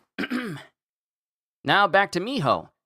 Among the villains, I'm seeing some black figures here and there. Are those monsters? I'm not sure. We can't properly identify them right now. Then it's Then it's safer to eliminate them, right? And then we get Lim Tae-gyu getting up from Woo. I'll take them all out along with the villains. And he just opens up the helicopter and prepares to go fighting. Wait! Hunter Lim Tae-gyu, hold on a second! And Lim goes in, because he still has a vendetta. And Park is in the background. And then Lim is just flying through the air, glaring. And then he just, like, crosshairs targets appear on all of the Shadow Soldiers. And they're looking at him, and he fires. As he's falling through the air, it's almost as if he has aimbot on right now. He's marking all of the people he's about to shoot. And then he pulls his bow back, and then fires. And a multitude of arrows go flying in every direction, straight towards their target, destroying Shadow Soldier after Shadow Soldier. And that's when Suho notices. Don't worry, he's on our side. The Hunters Association just sent support of S-rank hunters. That's a relief. But the thing is, he doesn't realize that the person who's taken out these Shadow Soldiers is a very person that desperately wants to get him and kill him because of Lee Min-sung. That's a relief. Now the villains won't be able to run wild in the city anymore. And the thing is, we zoom it out of Suho's face, and it zooms out from the iris of Lim Tae-gyu. And then we zoom out to see more of his eyes as it is crazed looking and it's bloodshot. The veins are more visible in the eye. Found you, Sung Suho. And Lim is thinking back to the wake of Lee Min-sung, going, if you hadn't trafficked Stardust. And he puts every bit of power into this one shot and shoots it towards Suho. And Suho sees it coming. And then before he can do anything, Bake takes his hand and intercepts it. And then Lee lands on a building, and he immediately takes off and starts jumping down on other buildings straight towards Suho. And then he steps in front of them. Hunter Bake, why are you with a wanted fugitive? And then Bake just waves his hand away and dissipates the arrow. As he goes, there must be some kind of misunderstanding. Let's talk this through. He's the one who rejected the association's summons and ran. He threw away any chance to explain himself. Sung Suho is a villain. That's some serious accusation.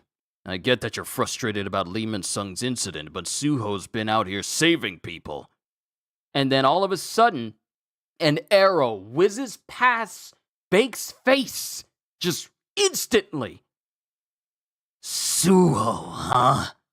And just what's your relationship with him, Bake, And then Bake starts looking serious and goes, looks like words won't get through. And he just goes full beast mode. How about you calm down first? And it shows these two S-rank hunters preparing to fight each other.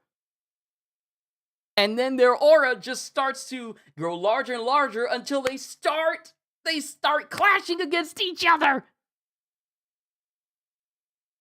And then Suho, kind of sweating and nervous, goes, if this keeps up, they're going to end up fighting. What do I do? And then there's a whoosh of fire, a ring of fire that appears all around them. You all need to cool your heads.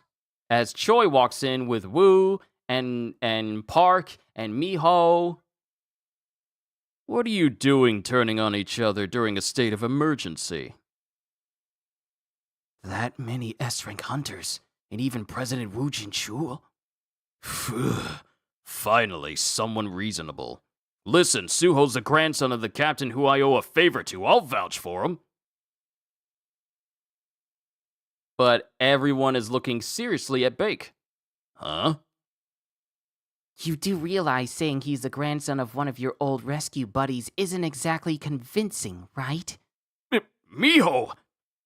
I agree with Hunter Lim Take You. There's no reason not to apprehend a fugitive who's broken our trust.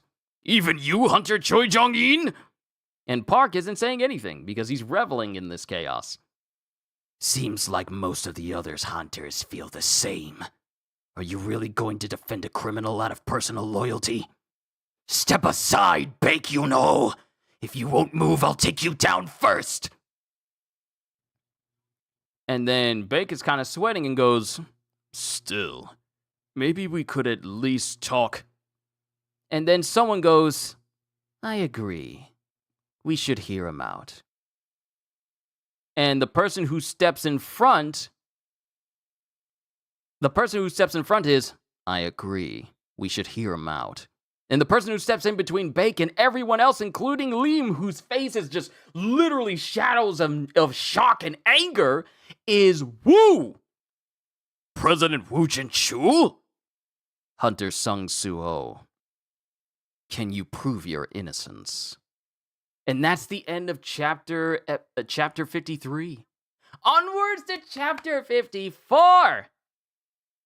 Someone needs to slap this dude, the Lim Take You, in the face sometimes, because he is driven by revenge. Not rationality, but irrationality. Chapter 54! And we get Wu's narration. I've always wondered, why did I regain memories of my past life? Could it be that Hunter Sung Jinu knew that someday he would no longer be in this world?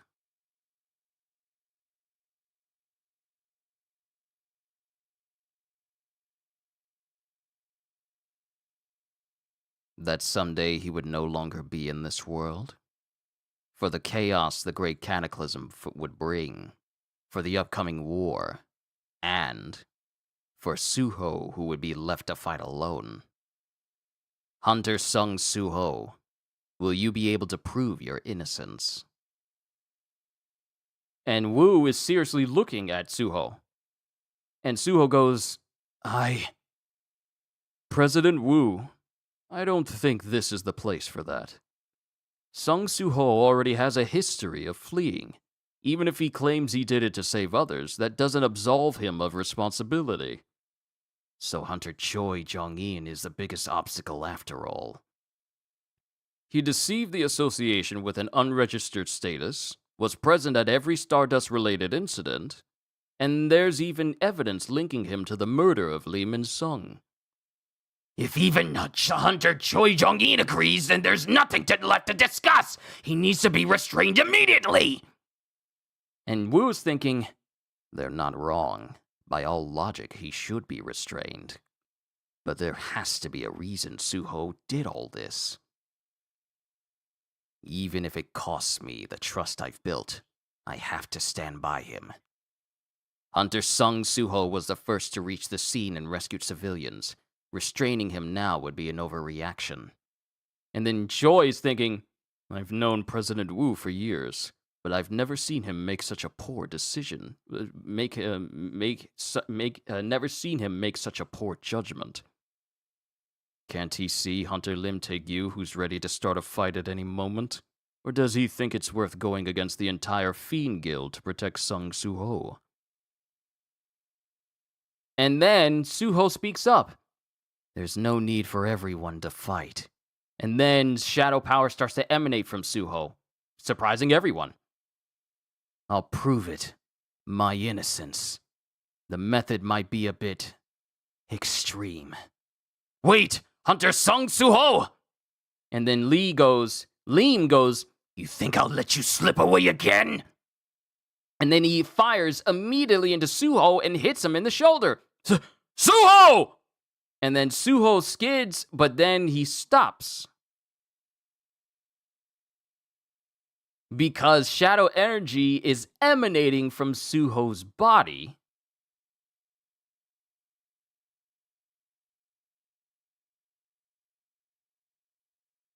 and it's directly in Lim Tae-gyu's body. Oh, so that's what he meant. It was going to be extreme. Lim Tae-gyu is getting his memories back. That arrow that shot into him was that shadow key. And all of a sudden, Lee's memories of his previous life suddenly start to flood his body. And he falls to the ground. And both Miho and Choi go, "Hunter Lim Tae-gyu!" Young master, you're not actually trying to restore all their memories, are you? And Suho is sweating because he did in fact get shot in the shoulder.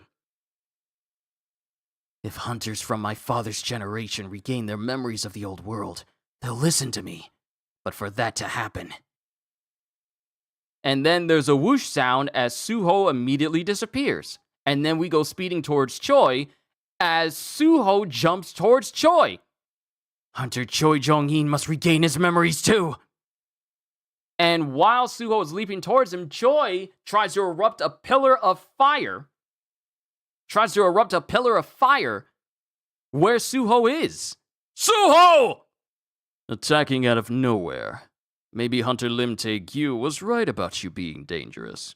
But then he looks and sees that Suho is completely fine and unbothered by the fire. As Suho gets closer. Please, reach him. And before that happens, Miho comes in and kicks away Suho. Not just Miho, but Miho and Park Dojin come in and kick him away. And then Suho gets sent flying, but Choi's looking still dumbfounded. And the key still manages to reach his chest. And the memories for Choi Jong-in come back. Hunter Choi Jong-in! I've done everything I can. Now all that's left is to wait. And then Miho goes, "You bastard!" These memories, what are they? And Lee gets up. And then Miho goes to, because she wants to fight Miho. Suho. Miho wants to fight Suho, but she stops. Hunter Lim Tae-gyu? A skill? No. It feels like I'm remembering something I've forgotten. To think I'd forgotten all of this until now. Oh wait, then Choi goes, to think I'd forgotten all of this until now. It's unbelievable. Even you, Hunter Choi Jong-in? Tell us, Hunter Sung Suho. And both Lim Tae-gyu and Choi are literally bawling their eyes out, remembering everything. What exactly did you do to us? And Suho is standing there, still bleeding, but he's fine, going, thank goodness. Now we can finally talk. What you saw, those are your memories from before the world was reset. Reset? What do you mean? This world has already been reset once. That's how we were able to maintain peace before the Great Cataclysm. A world reset? Don't tell me. Is this related to Hunter Sung Jinu? Huh? You figured out my father was involved the moment your memories came back. No wonder you're so highly regarded, Hunter Choi Jong-in. And then Park Dojin is all like, Father? I don't know everything about my father as a hunter, only that he's always carried everything alone. And even now, he's fighting off an invasion from beyond this world, all by himself. I've been fighting invaders from outer space to support him. But Liam is thinking, it sounds absurd, but for some reason it makes sense. And then Choi, if everything flowing into my mind is real, then this is all plausible. Everything Hunter Sung Suho said is true. I also have memories from my past life. The reason I was able to establish the Hunters Association so quickly after the Cataclysm was thanks to those memories. For now, let's hear him out. After that, I spoke at length with the hunters who had regained their memories. The outer god Iterim's invasion. The apostle of Iterim hiding on Earth. And the stardust they've been spreading. Every major incident up until now. They were all connected to this Iterim? Yes, everything was orchestrated by one of these Iterim's apostles. Then, even Lee Min Sung's death. And mind you, Park is kind of messing with his collar a little bit, because if Suho says you're the apostle of Iterim, or, oh wait, if he realizes that Park is the apostle of Iterim, it's going to make things all the more complicated. Yes, everything was orchestrated by one of those Iterim's apostles. Then, even Lee Min Sung's death. Why didn't you tell us all this sooner? If the apostles discovered who I was, they'd use me as a weakness against my father. So I decided I had to keep quiet, at least until I was strong enough to fight back. Then you really are like Hunter Sung Jinu. A hunter who grows stronger over time. Yes. Like Hunter Sung Jinu? And then Choi, realizing that he has the opportunity to try and recruit a super strong hunter again. He lost, because remember, since all these memories are coming back to Choi, he remembers how he tried to get Jin, but couldn't. Now he's going to try and get his son. We are literally going to get the OGs acting the way they were before. Hunter Sung Soo-ho, are you aware that Hunter Cha Hae-in was once part of our Hunters Guild? Hunter Cha Hae-in? You mean my mom? She was a hunter too? And Suho, realizing that he's talking to someone who knows his mom, because he doesn't have too much memories of his mom, as even where she's been. So he's already jumping in at the idea that someone has information on her. And then Liam is already tipping his hat because he remembers what happened when everyone tried to recruit Jin. Yeah. And then Liam starts to walk away. And while this is going on, we are having a jovial moment while Park continues to watch. And he's looking kind of bothered. A bold move, Sung Suho. If I'd been stronger, your choice would have been a critical mistake, revealing himself before even knowing who I am. Does that mean he believes he'll outpace me in growth? Sung Suho. When he makes a decision, he doesn't hesitate to act. He'll no doubt be a major force in this war. I can't let him run wild. The next fragment needs to arrive soon. And then we get Baek, who's standing there with his daughter. I'm glad we cleared up the misunderstanding around Suho, but I still have no idea what's going on. Right. I can see how all this would be confusing if you don't know the context. In that case, why don't the rest of you see for yourselves? And then Park Dongjin flinches as Suho starts smiling. Oh, he's got a nervous face, all like, huh? Your memories from before the world was reset? Your memories from before the world was reset? And he's standing there preparing to give everyone their memories back, and Park is all like, what? To be continued. That's the end of chapter 54. Onwards to chapter 55. We are almost done. Chapter 55! In that case, why don't the rest of you see for yourselves? Your memories from before the world was reset. And he has the key to unlock everyone's memories. My memories? Before the world was reset, you say? And Baek is saying this towards Suho. Even if things got stranger after the Great Cataclysm, this sounds way too much like magic to be real.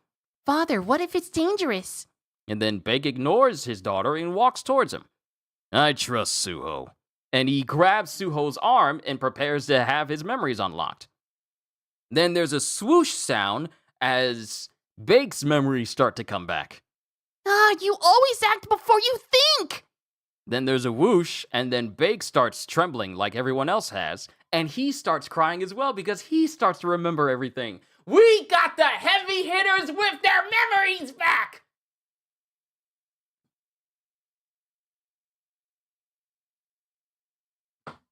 I gotta keep an eye out for family. Strange. To think the memories I'd forgotten until now feel so warm. And then Park is just watching while Miho is just dumbfounded. That's troublesome. To think this world has been reset once. I am not from this world, so that key won't react to me. That'll raise suspicion. What should I do? Should I use the disciples I've gathered to spark the war now? Even with thousands under my sway, with my current power would only end like this prison break widespread chaos, but little else.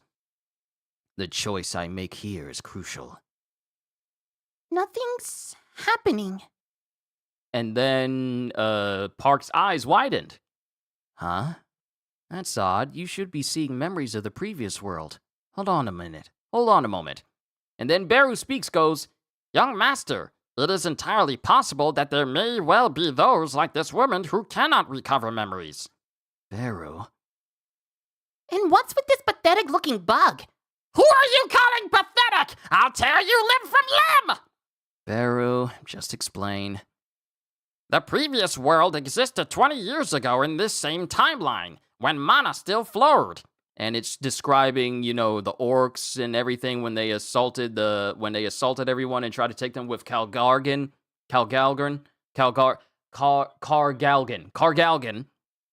and the cup of reincarnation. Comparing it to now, when peace reigned without mana, it is only natural that differences arose. Which suggests this woman likely did not exist in the former world. I didn't exist? And then there's another swoosh sound as he goes towards Park, and it doesn't work. Nothing's coming back for me either. So Park Dojin wasn't in the previous world either. Then... Father, tell me, I wasn't there in the previous world? Well, Isn't that wonderful?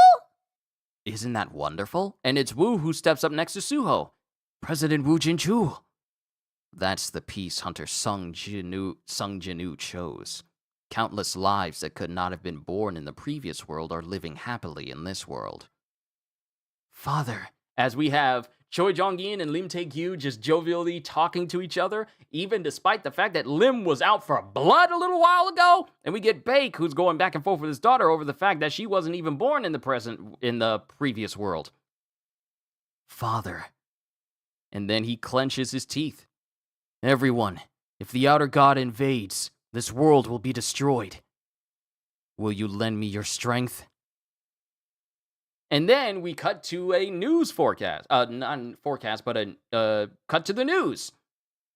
The nationwide uproar over the Jisan Penitentiary villain breakout has largely subsided. Only 1% of the escaped inmates remained unidentified. The situation was brought under control quickly, thanks to the swift response of the Hunters Association. Civilians at the scene testified that, had it not been for the sudden appearance of shadowy figures, the damage would have been much worse. We've since confirmed that those shadows were not monsters, but this... Oh wait, this is a woman saying this. We've since confirmed that those shadows were not monsters, but the skill of an E-rank hunter Sung Soo-ho. Witnesses say he reawakened in that critical moment, while trying to protect others. It was that sacrifice that gave him the strength to shield people from danger. And then we get someone listening to this news, apparently eating, and he's a very large dude with a shaved head. By wielding his newfound power properly, Hunter Sung Soo-ho became a hero who saved countless lives. And this person gritting his teeth is Hwang Dong-soo! Sung Soo-ho. Today's story was about a hero born in the age of chaos. And Suho is looking at this news feed on TV. Everyone, reawakening? What kind of fake news is this? We coordinated with the media. Reawakening is rare but not unheard of. People will accept it. And we have everyone who's regained their memories in this.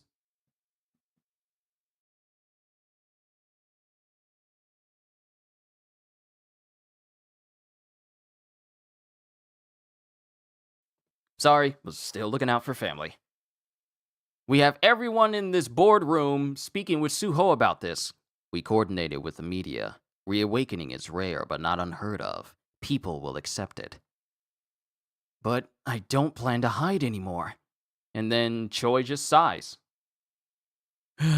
Surely you don't intend to publicly declare yourself a hunter who grows. A being outside the laws of nature would only sow confusion. People will judge you by their own standards. To them, an irregular is something to resent, not to admire. You said your goals are threefold. The first is my own growth. And then we go back in time to when he explained more of his plan. I want to become strong enough to fight at my father's side, and I need your help to get there. The second is gathering hunters capable of standing against the outer gods. We must unite the forces of this. We must unite the forces of this wood to resist them. World. Okay, some more grammatical errors. We must unite the forces of this world to resist them. And the third, to eliminate the apostle of Iterum who walk among us. Once I've achieved all of that, I'll join my father who continues to fight alone. If you want to rally the world's strength to fight Iterum, passion won't be enough. You'll need to care about your reputation and figure out how to move people's hearts in the direction you want. He's right. I can't even argue. I already know there's more to achieving. I'm sorry, I'm swaying my head too much. I already know there's more to achieving my goals than just leveling up. Which means I can't do this alone. I need everyone's strength. If you're giving me that kind of advice, does that mean you'll help me? And then someone stands up and goes, Of course! You're Captain Sung Il-wan's grandson, and the son of Hunter Sung Jinu, humanity's greatest hope. But more than that, your actions move me, Suho. The White Tiger Guild will stand behind you. Even Hunter Sung Jinu struggles against Interim. I don't know if I could be of much help, but I'd rather not just stand by and watch Earth be destroyed. The Hunters Guild will cooperate. And then we get Wu just thinking, 2 major guild leaders persuaded. That leaves just one. And it's Lee. It's Leem. I so want to call him Lee, but it's Leem. Is it true that you killed Lee Min-sung? Hunter Lim take you! Yes, I killed him. Suho! What was that appearance of him back then? He was in a state possessed by the Apostle of Iterum due to addiction to Stardust. Why did you approach him in the first place? Because I confirmed he was cooperating with Iterum. I wanted to gather information. Why did he cooperate with you? I don't know. I already know Sung Suho wasn't at fault, so why am I pressing him like this? Hunter Lim take you. Is it that you want to know how Lee Min-sung met his end? In his final moment, he was smiling. Was he? I still don't know why. Whether it was satisfaction or the emptiness of letting go of everything. His smile was bitter, but one thing was clear. He never lost himself until the very end. I hated him, but he left a lasting impression. And Leem looks like he's biting his lip. Min-sung, that darn selfish bastard to the very last. And then he just puts his head in his hand. The Fiend Guild will also cooperate. And then Wu. That makes 3. Suho's sincerity has moved them all. Sung Suho is not Hunter Sung Jinu, but there's something about him that reminds me of that brutal, unforgiving age of hunters. I can't help but wonder, what kind of storm will Suho bring to his father's battlefield? And then Suho starts to speak up again. Then let me explain our plan. the very first thing we must do is... And then he starts explaining it, and Wu's looking, and then Wu starts getting massively nervous as beads of sweat go over his face, and then shadows appear over his eyes. Hunter Sung Shinu. It seems Suho's choice will truly bring a storm. And even Baek, Leem, Choi, they are all massively nervous by what Suho just said. A storm of blood. And Suho's just standing there smiling because he's proud of his idea. Within the Hunters Association. And that's the end of chapter 55. Onwards to chapter 56. We're almost done. I don't know if I'm going to be able to play Wuthering Waves today because it's just going to be so late into the day. And Wuthering Waves tends to take a lot of time. So I'll do 2.8 tomorrow. Episode 56. And we cut back into the shadow dimension. 98. 99. 100. And Suho is still going through his training with Amut. You've cleared Daily Quest Warrior Training. Notification. Your quest rewards have arrived. Will you check your rewards? Yes or no? At first you struggled with this, but now you can handle my training on your own. And Amut has grown back to his regular size after Suho has created a crater from his training. With Eris, Essel.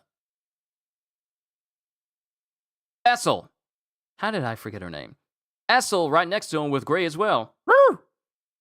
Honestly, my body feels stiff when I don't do it now. Thanks for the hard work, Amut. And then Essel's looking kind of concerned. Young master, you've changed so much since I last saw you. Not just your body and mana, but even your presence. Anyway, I've got things to do outside, so I'll head out. Already, young master? Yeah, things are only going to get busier. I'm going to clear out some field dungeons. Field dungeons? I spoke with the higher-ups of the association yesterday. To prevent more Stardust factories from being built, I've asked them to cooperate in wiping out the field dungeons across Korea. Just all of Korea. Just wiping them all out so that there are no dungeons that can be used by monsters. They said other guilds will be furious, of course, but I got them to agree under certain conditions. And as he goes to leave, he goes, if I'm going to meet those conditions, I better get moving. Then we'll help. You'll call on us too, won't you? Got it. And then she smiles. Essel smiles even further, knowing that she could possibly be of use. If I need help, I'll reach out. And as soon as he says those words, her hopes are shattered. Because she was hoping that she could go with him. But he's saying, like, if I need help, I'll reach out to you. But I'm still going by myself. And she literally turns to stone from disappointment.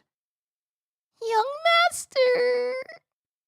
And then it cuts back to the real world, where all the major hunters are there, including who appears to be Park and Miho, along with some other hunters. D-rank field dungeon, Kachi-san Field. What are our guild masters thinking? Handing over ownership of field dungeons to a single individual? They know how much guild revenue this affects. And all for that Sung Soo-ho. All this for a D-rank dungeon, and instead of actually letting us fight, he's just using us as filler. I actually find it interesting. Son Ki-hoon Hunters Guild. A hunter who can claim he can handle hunting, excavation, and collection all on his own? Don't you want to see if he's for real? It's probably just bluffing. Father, really?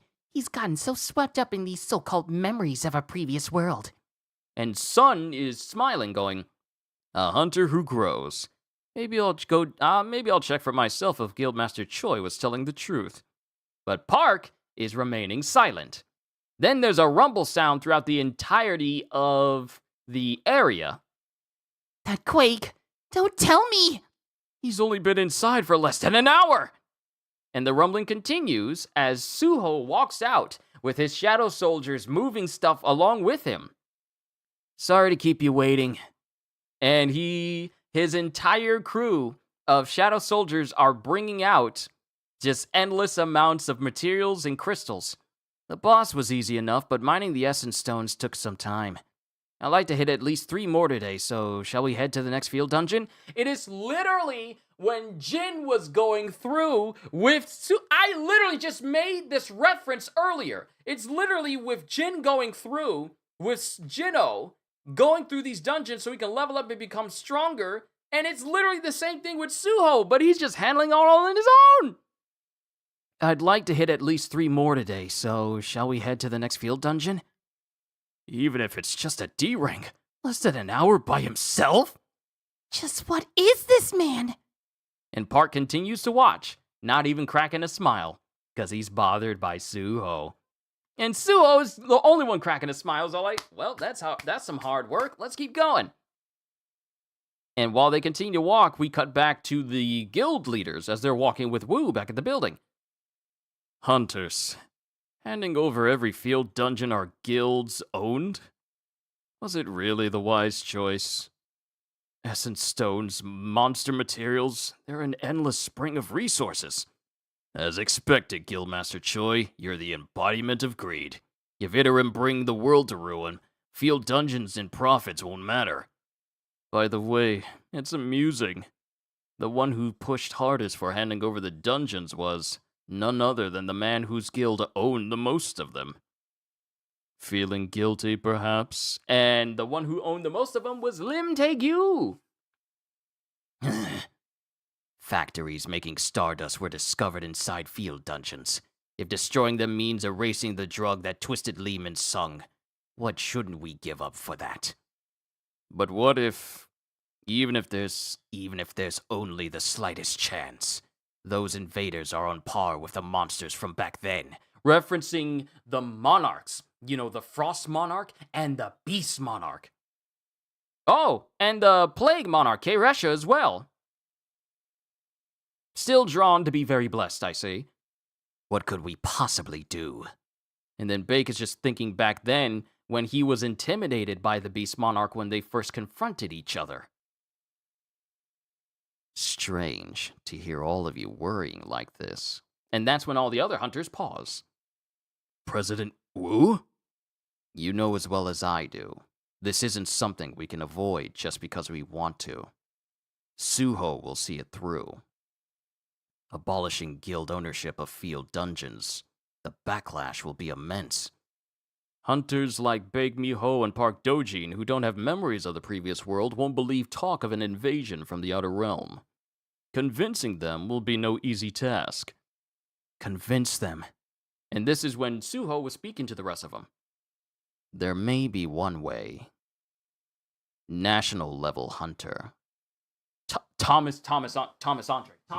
We're talking about Thomas Andre. We're talking about Thomas Andre. We're talking about Thomas Andre. We're talking about Thomas Andre. We're talking about Thomas Andre. Thomas Andre. Thomas Andre. Thomas Andre. Oh no! They're bringing up the man, the myth, the legend, the biggest dude bro in all of solo leveling. National level hunter. Thomas Andre in the United States. Liu Zhigong in China, Siddharth Bakshan in India, hunters whose individual strength rivals an entire nation's military. Many follow their lead. Also, we got a new person, Siddharth Bakshan of India. I wonder how he feels about one of his own guilds being demolished by a different national level hunter. Hunters whose individual strength rivals an entire nation's military. Many follow their lead. If Suho can reach that level, or beyond, it would give weight to his words. National level hunter. And then Suho clenches his teeth. Then within the next month, I'll prove myself a hunter with enough strength to persuade anyone. He's saying, within the next month, I am going to reach national level hunter strength. So that way I can persuade anyone, because my strength will be enough. This man said, in a month, I am going to be national level. Okay. I'll prove myself a hunter with enough strength to persuade anyone. So let's focus. And then, coming out of that flashback, so let's focus on the battles we can fight right now. And then they go into a different room. And we are meeting with many other hunters. Cheonggun Guild from Yongseyo. Then we have Hwam Guild from Yongdong. Then we have Daisong and Daecheong Guilds from Hoseo for Suho's growth. And all of these different guilds from all across the country, they are all here to meet with all of these hunters. Then we get back to Suho, and he's just back to demolishing creatures. Ant creatures this time, while also fending off against like goblin creatures and whatnot. Using his shadow manipulation ability to just straight up own every single creature he sees. And yet another field dungeon crumbles under his might. Hunter Bake Miho, is what we're seeing even real? That's what I want to ask. In just 2 days, he's cleared and excavated 2 D rank, 4 C rank, and 2 B rank field dungeons. Doing that alone is already astounding, but more than that, every time he clears a dungeon, I can feel his mana rising. So it's true, a growing hunter really does exist. And then Suho, after he's being inspected by everybody, he glances and looks at his palm. MP, the stat measured by mana rank. And sure enough, as my mana rank rises, I can feel my shadow authority getting easier to use.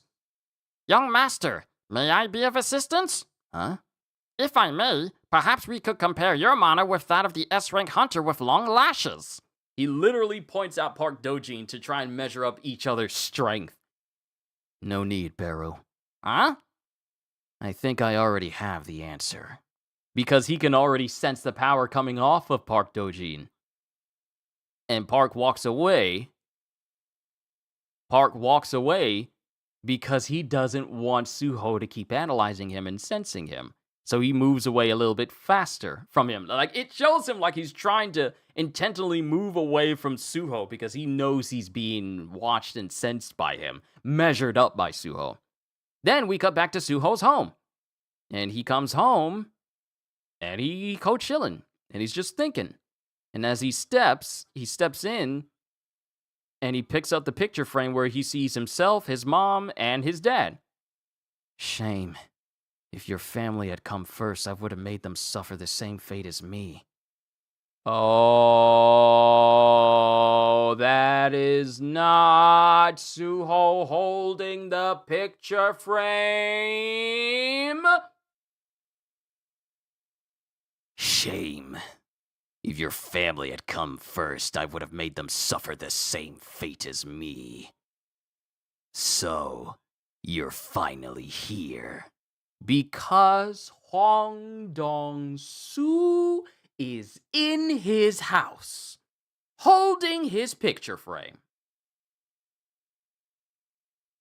Sung Suho. Hwang Dong-soo, S-rank villain.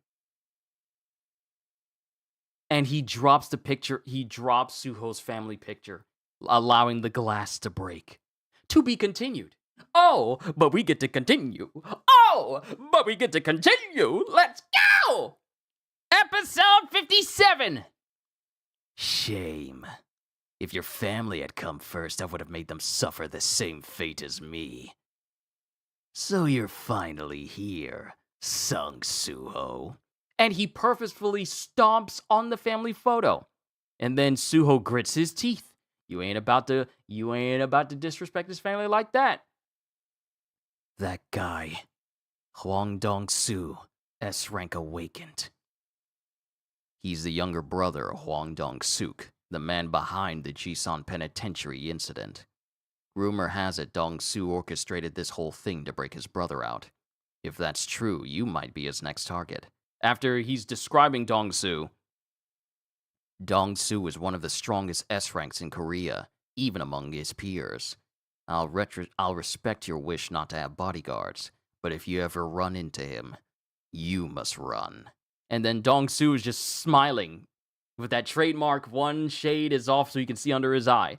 How many times do we have to keep teaching you this lesson, old man? You lost to the dad because you threatened his friend. Now you about to understand why the apple don't fall far from the tree. Huang Dong-su, are you here for your brother's revenge? That's a shame. I'm not the one who killed him. It was someone named Kang Tae-shik. What? He knows not only about me, but even about Kang Tae-shik? Doesn't matter. I'm not here for revenge. I'm just pissed that you ruined my plans. You're hopeless. Let's move somewhere else, Huang Dong-su. And why would I listen to you? As Dong Su starts flexing and starts outputting his own aura. Then Suho intentionally smacks the wall in his house. And then the alarm goes off.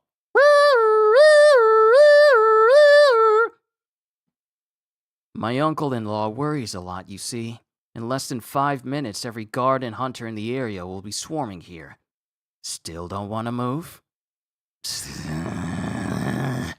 You brat. Chapter 57. And then we cut to a different location, what looks to be a building under construction. And this looks eerily similar to the building Dong Su brought Jinho to before Jin literally beat the brakes off of him. Why does it look so eerily similar to this place? You're not even flinching in front of me, so that reawakening story must be true. Did you receive an S rank or something? Guess we'll see once I remeasure. But there's something I wanted to ask you. How did you get your hands on the star drop? What, you want some yourself? You have any idea how hard that stuff is to get now? You think I'd just tell you? So, he didn't get it from Itarim? Only weaklings rely on drugs like that. And Dong Su starts taking off his shades. You must be feeling pretty good about your lucky reawakening. And he starts putting on apparently some brass knuckles to put on his hands, like some spiked knuckles. So let me teach you something.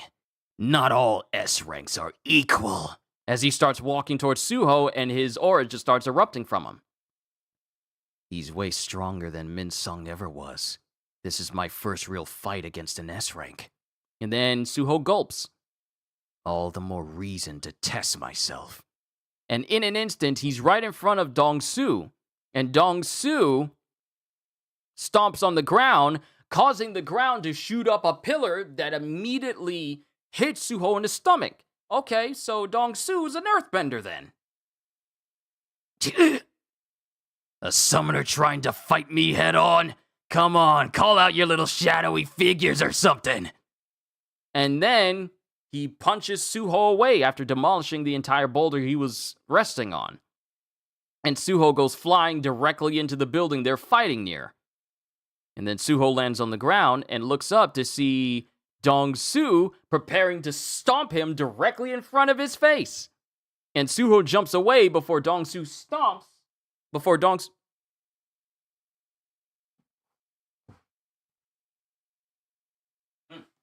Yep, food is here. I'll be right back.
Kohagen, you say give you some food too? But yeah, I got myself a nice club sandwich with some chips, a lemonade, and a pickle to go with it. Oh, I can't wait to eat once I am done. But Dong-su comes in to kick Suho in the face, and then Suho manages to jump away before Dong-su brings his foot down and craters the ground directly underneath him. And then Suho goes in to kick Dong-su in the face, and he kicks him in the face, but all it leaves is just like a smoke trail and just a slight pushed in appearance with him going, "That tickles," as he cracks his neck. And then we just get boom sounds as basically Suho gets tossed through this building, punched away on the defensive as Dong-su continues to knock him around. And they are basically just demolishing whatever this building is supposed to be. You really think you can beat me with pure strength? Even if you use every ability you've got, you don't stand a chance! The gap in power is obvious, but... And then he's thinking about all the power that he has available to him. I don't feel that same crushing pressure as before. And then all of a sudden, Dong-su steps on Suho's foot so he can't get away. Getting distracted already? And he goes in for a punch. And then we see the outside of a building. And then we see that entire side of a building implode as something gets sent flying out. And then we get Dong-su, whose head is throbbing. But he's saying this because Suho has managed to jab a shadow spear directly into Dong-su's arm. What the heck? When did you? And then there's a swoosh sound as Suho gets up. He gets punched directly in his chest, and now there's a gaping hole in his shirt. Not him. But he sits up after getting knocked outside by Dong-su with Beru going, "Are you all right, young master?" "Yeah, seems I'm still not ready to take on a reinforcement type S rank without using my abilities. I'd love to pump all my stat points into strength, but I've got other plans for those. Guess I'll stop holding back." This man's... He only did this to test and see how strong Dong-su was? He only did it to test to see how strong he was? Now he's all like, "Yeah, now I'm not going to hold back anymore.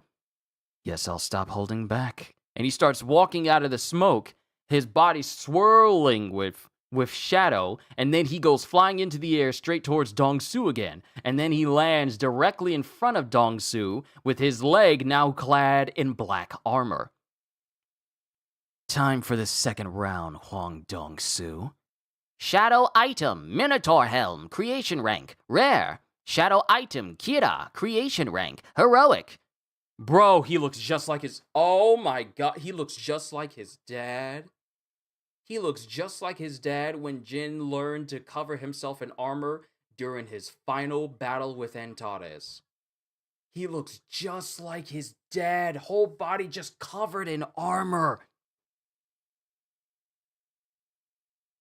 Shadow item, Cockatrice Gauntlet, creation rank, rare. Shadow item, Red Mane Armor, creation rank, rare. Shadow item, Lizardmen Boots, creation rank, rare. And then it just shows Suho's stats that have been greatly improved upon and boosted because of this armor. Stats, name, Sung Suho, level 58. Strength, 168 plus 24. Vitality, 94 plus 14. Agility, 101 plus 24. Intelligence, 97 plus 10. Perception, 84 plus 15. This time, I'm fighting at full power. You think putting on a few fancy items will change anything? Those items, where did they come from? And then all of a sudden, Dong-su's very pensive, unbothered eyes go real wide, and his whole face is full of sweat. And then he's standing there, and all he can feel is just That black aura. and Suho is looking confused at the fact that Dong Su is looking confused. And then the feeling comes, a big old massive heavy feeling comes over Dong Su. And the memory of Jin creating greed somehow gets into Dong Su's mind. You died because of your greed. So how about I call you Greed? What do you think? Huang Dong Su. And then the shadow of greed is over Hong Dong Su. The literal shadow of greed is over half of his face. To be continued, and the next chapter is the most recent one?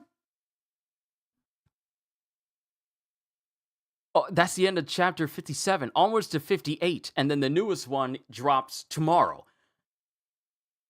Chapter 58, and Suho is standing there with armor that is essentially reminiscent of Jin's armor during his final fight, and he's standing there, not saying anything. And then Suho just goes, This stuff really... he thinks, This stuff isn't my style. It feels clumsy. Maybe I should turn item appearances off. and then it just, while the items are on him, the items no longer look like the armor he had on before. He just goes back to his regular clothes appearance. But Dong Su still can't stop thinking of these thoughts that are flooding his mind, and Suho is looking confused. Huang Dong Su? And then Dong Su is just holding his head, thinking about everything that went down, including the moment when Jin beat the living crap out of him. He's remembering when that happened. Somehow he's remembering when that happened. That must have been the moment when Suho stabbed that shadow spear directly into his arm. Because he's remembering when he fought against Jin, and Jin ignored him and proceeded to body him completely, grab his head, and then force it into the ground. And Dong Su is thinking of all of this. Hallucination. The moment I saw that black aura around him, a memory poured into me. It's not someone else's memory. It's my own. That gaze. I remember that gaze looking down on me. Why did I forget until now? Sung Jinu! And that's when he's remembering the beating that ended in his death. Why does Huang Dong Su know my father's name? Greed. It seems the memories of the previous life have surfaced. Greed? What do you mean, Beru? In the previous world, Huang Dong-su was not on good terms with Master. In the end, he was killed by Master and became Greed of the Shadow Army. And Dong Su is throwing off his jacket now. He's completely shirtless. Most likely, his memories from that life have resurfaced. He can recover memories without a shadow key? Exactly my thoughts. Seeing President Wu Jinchul remember the previous world on his own, I judge it possible. Sung Jinu, Sung Suho.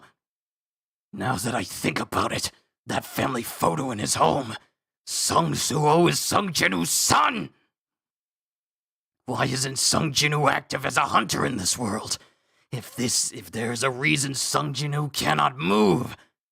And then all of a sudden, there's just an explosion of movement from Dong Su as he rushes Suho. The black figures are the necromancer skills Sung Jinu used on me! Even if this brat has a similar ability, he's still green! This is a golden chance for me. It's hazy, but I remember. The day I served Sung Jinu as a slave! The sensation of being forced to submit and obey. For those humiliating moments, you will lose your son, Sung Jinu! He's literally losing his mind right now. Why are you so frightened, Huang Dong Su? And mind you, here's the thing. Suho is blocking him. He's blocking him. It's not a matter of Suho being pushed back. It's now, Suho is now blocking things that Dong-su was knocking him around with. Why are you so frightened, Hwang Dong-su? And then it shows that Dong-su's arm has already been cut into. And then Suho starts creating multiple weapons. And he just starts slicing and dicing and stabbing. And it just shows him slicing all over Dong-su and cutting into his body and stabbing it with spears over and over again. This brat, he just got stronger in an instant. And Suho, looking completely unbothered, just continues to fight. The stat boost from shadow items. The countless shadow items I created whilst clearing field dungeons. A summon mechanism that uses shadows without taking things out of the inventory. If I can make use of these. And he creates a dagger. Is that it? No, that's a sword. That's like a short sword. The hilt of it almost looked eerily similar to one of Jin's daggers, but he creates a short sword and slashes across Dong-su's chest. And then, all of a sudden, Dong-su's arm gets grabbed. And his entire body just continues to get impaled and slashed all over. We knew this was going to happen. The moment Dong-su tried to make a move against Suho, we all knew it was going to be bad for him. But we didn't think it was going to be this bad.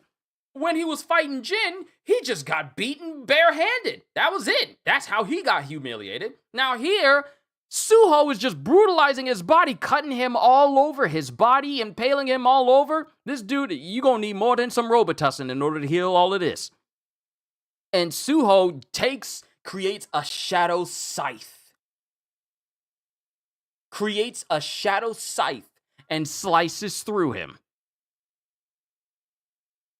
On the site you read, it's up to chapter 62. Too bad the official one is a bit late. You read from early scans, I see. But Suho takes a scythe and slices through him. He's deploying weapons at will. Did Sung Jinwoo have this ability? And while he's thinking this, he's coughing up blood. I can feel the young master growing even in battle. Not only levels, but unquantifiable skills and tactics as well. Master, I dare predict the day will soon come when I, Beru, stand alongside with young master. And Suho creates daggers, just like his dad, and he proceeds to slice even more with Dong-su. And all Dong-su can see through his eyes is yet another shadowy figure looking down on him. And he gets chills because Suho stands just like his dad. Peek, peek, peek, peek. This is a peak chapter. This is a peak chapter. This is a peak chapter. Oh my goodness! Oh, I love this chapter so much. He's just standing there just like his dad. But then Dong-su's foot stomps into the ground as he goes, "Darn it!" And he just smashes the floor they're on, completely demolishing the building they're in. I did not expect him to be this strong. Time to retreat and regroup. Oh, now that you're unable to bring him down like you was intending. Since you're losing, now you want to retreat and regroup? No, you literally came to this boy's house with the intent to kill him. You intended to kill him.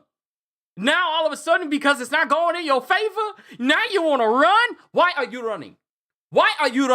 No, you're going to take this butt whooping like a man. No, you asked for this. You wanted the smoke.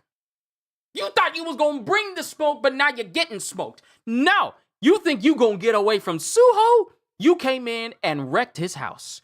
You destroyed one of his tables. You crushed his family photo. No, you ain't getting away. Ooh. So Dong-su flies into the air going, I did not expect him to be this strong. time to retreat and regroup. This is not running away. This is preparation to kill. And Dong-su, no longer having that glowing look in his eye, immediately takes the opportunity and he starts running. I'll ambush him when he lets his guard down in daily life, or I'll kidnap someone close to him and use him as leverage. No matter how strong you are, it won't hit. And before he can finish that thought, Suho is above him, still with 2 shadow daggers coming down above him. And there's nothing but a massive crash that shakes the entire construction site. And we get a massive pool of blood as Suho is standing there in the midst of all of this rubble and destruction over a knelt Dong-su with a dagger in his chest. Darn it. You two want to make me a slave? Try it then. I will resist to the death and make sure you die. You and Sung Jinu. And then Suho just goes, "What a greedy dream. You who could not beat me will never reach my father. Try if you must. I doubt you can even think that far, though." Sung Suho! And that's when Suho takes the dagger and rips it through his chest. And the whole scene turns red, signifying that Hwang Dong-su has met his end. What a chapter to catch up on. What a chapter. Oh my goodness, what a chapter. And with that, ladies and gentlemen, we have completely caught up to Solo Leveling Ragnarok. Wow. That was amazing. That was an amazing read. How long have I been doing this? 2 hours? Oh, getting close to about 3 hours with this one. Okay. But wow. That was a great series of chapters. The hunters getting their memories back. Suho learning that certain items he creates, if they have a heroic rank, they can become even powerful and grow alongside him. The Apostle of Iterum, TL, Tark Dojin, realizing that Suho has more power that he could realize and he needs to prepare accordingly. Suho going out of his way to try and unite the world against the forces of Iterum that are on their way. And Suho gaining so much strength that he, like his father, essentially trivialized Hwang Dong-su. And this is Suho, who's younger than the age Jin was when he faced off against Dong-su the first time. And Dong-su, the Joker asks for it. You gonna be in somebody else's crib making fun of their photo? Then you wanna try and flex and say like, oh, you think you're strong enough to beat me? All Suho did was allow you to knock him around a little bit just to gauge how powerful you were. Suho said the gap between our strength was obvious, but he didn't mean that the gap was too big for him. He meant that the gap was too big for Dong-su. I thought he was meaning like, wow, maybe Dong-su was actually going to be a bit of a problem for Suho, but no. He was all like, I know what this fight is. It's not going to be a difficult fight, so I know how to proceed. Dong-su got brutalized in so many different ways, regained his memories in the midst of this fight, and it didn't help at all. It didn't help at all. And when it all came to a head, when it looked like, oh, I'm getting hurt right now. Joker tried to create a smoke screen so he could run away, and Suho's like, where do you think you going, boy? Get back here, boy! You ain't running from me, boy! He tried to run, and he wound up getting bodied again. He's all like, you think you're gonna turn me into a slave and make me obey? Try it. I'll resist and make sure you die. You and Sung Jinu. And then there were so many cold lines. And so many cold lines during this entire fight. I love this fight! Suho's all like, what a greedy dream. Let me go back. I gotta go back to the last thing he said. He says, what a greedy dream. You who could not beat me will never reach my father. Try if you must. I doubt you can even think that far, though. And with that last final moment, Dongsu curses Suho's name before Suho ends his life right then and there.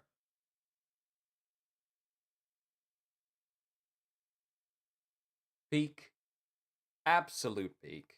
Oh, this was such a wonderful read. And we got another chapter coming out tomorrow. More than likely, it'll probably drop at 12 o'clock. We'll have to see. I'll schedule it for 12. But if it doesn't drop directly at 12, it says 23 hours from now.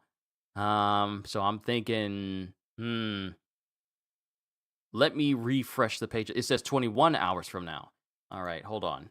21 hours from now would be 1, actually. It would be at 1 o'clock. So I'll schedule it for 1. Yeah. So with that, we are officially caught up. We are officially caught up with Solo Leveling Ragnarok, and I can get back to reading the series for you guys on Saturday. Season 2 has begun. Because what I read was the Season 1 finale, right? Yeah, it was the Season 1 finale. Yeah, the Season 1 finale. Season 2 has begun, and I fully caught up with Solo Leveling Ragnarok. Kohagen, Mihai, and everyone else who is watching, thank you for all the time you guys have spent with me as we enjoyed Solo Leveling once again. The series is back. I'm happy to be reading it. I'm gonna go ahead and eat my food and rest my throat because doing all these voices, they can take their toll if I go for too long. I just want to say what an honor and a privilege it is. What a thrill it is for me to read Solo Leveling for you guys once again. Hope you all enjoyed. Can't wait to see you all in my next video. Like, comment, and subscribe if you haven't already. Even check out the Patreon because I am always looking forward to entertaining you. And because I know you're coming back anyway. Have a fantastic day. And once again, as always,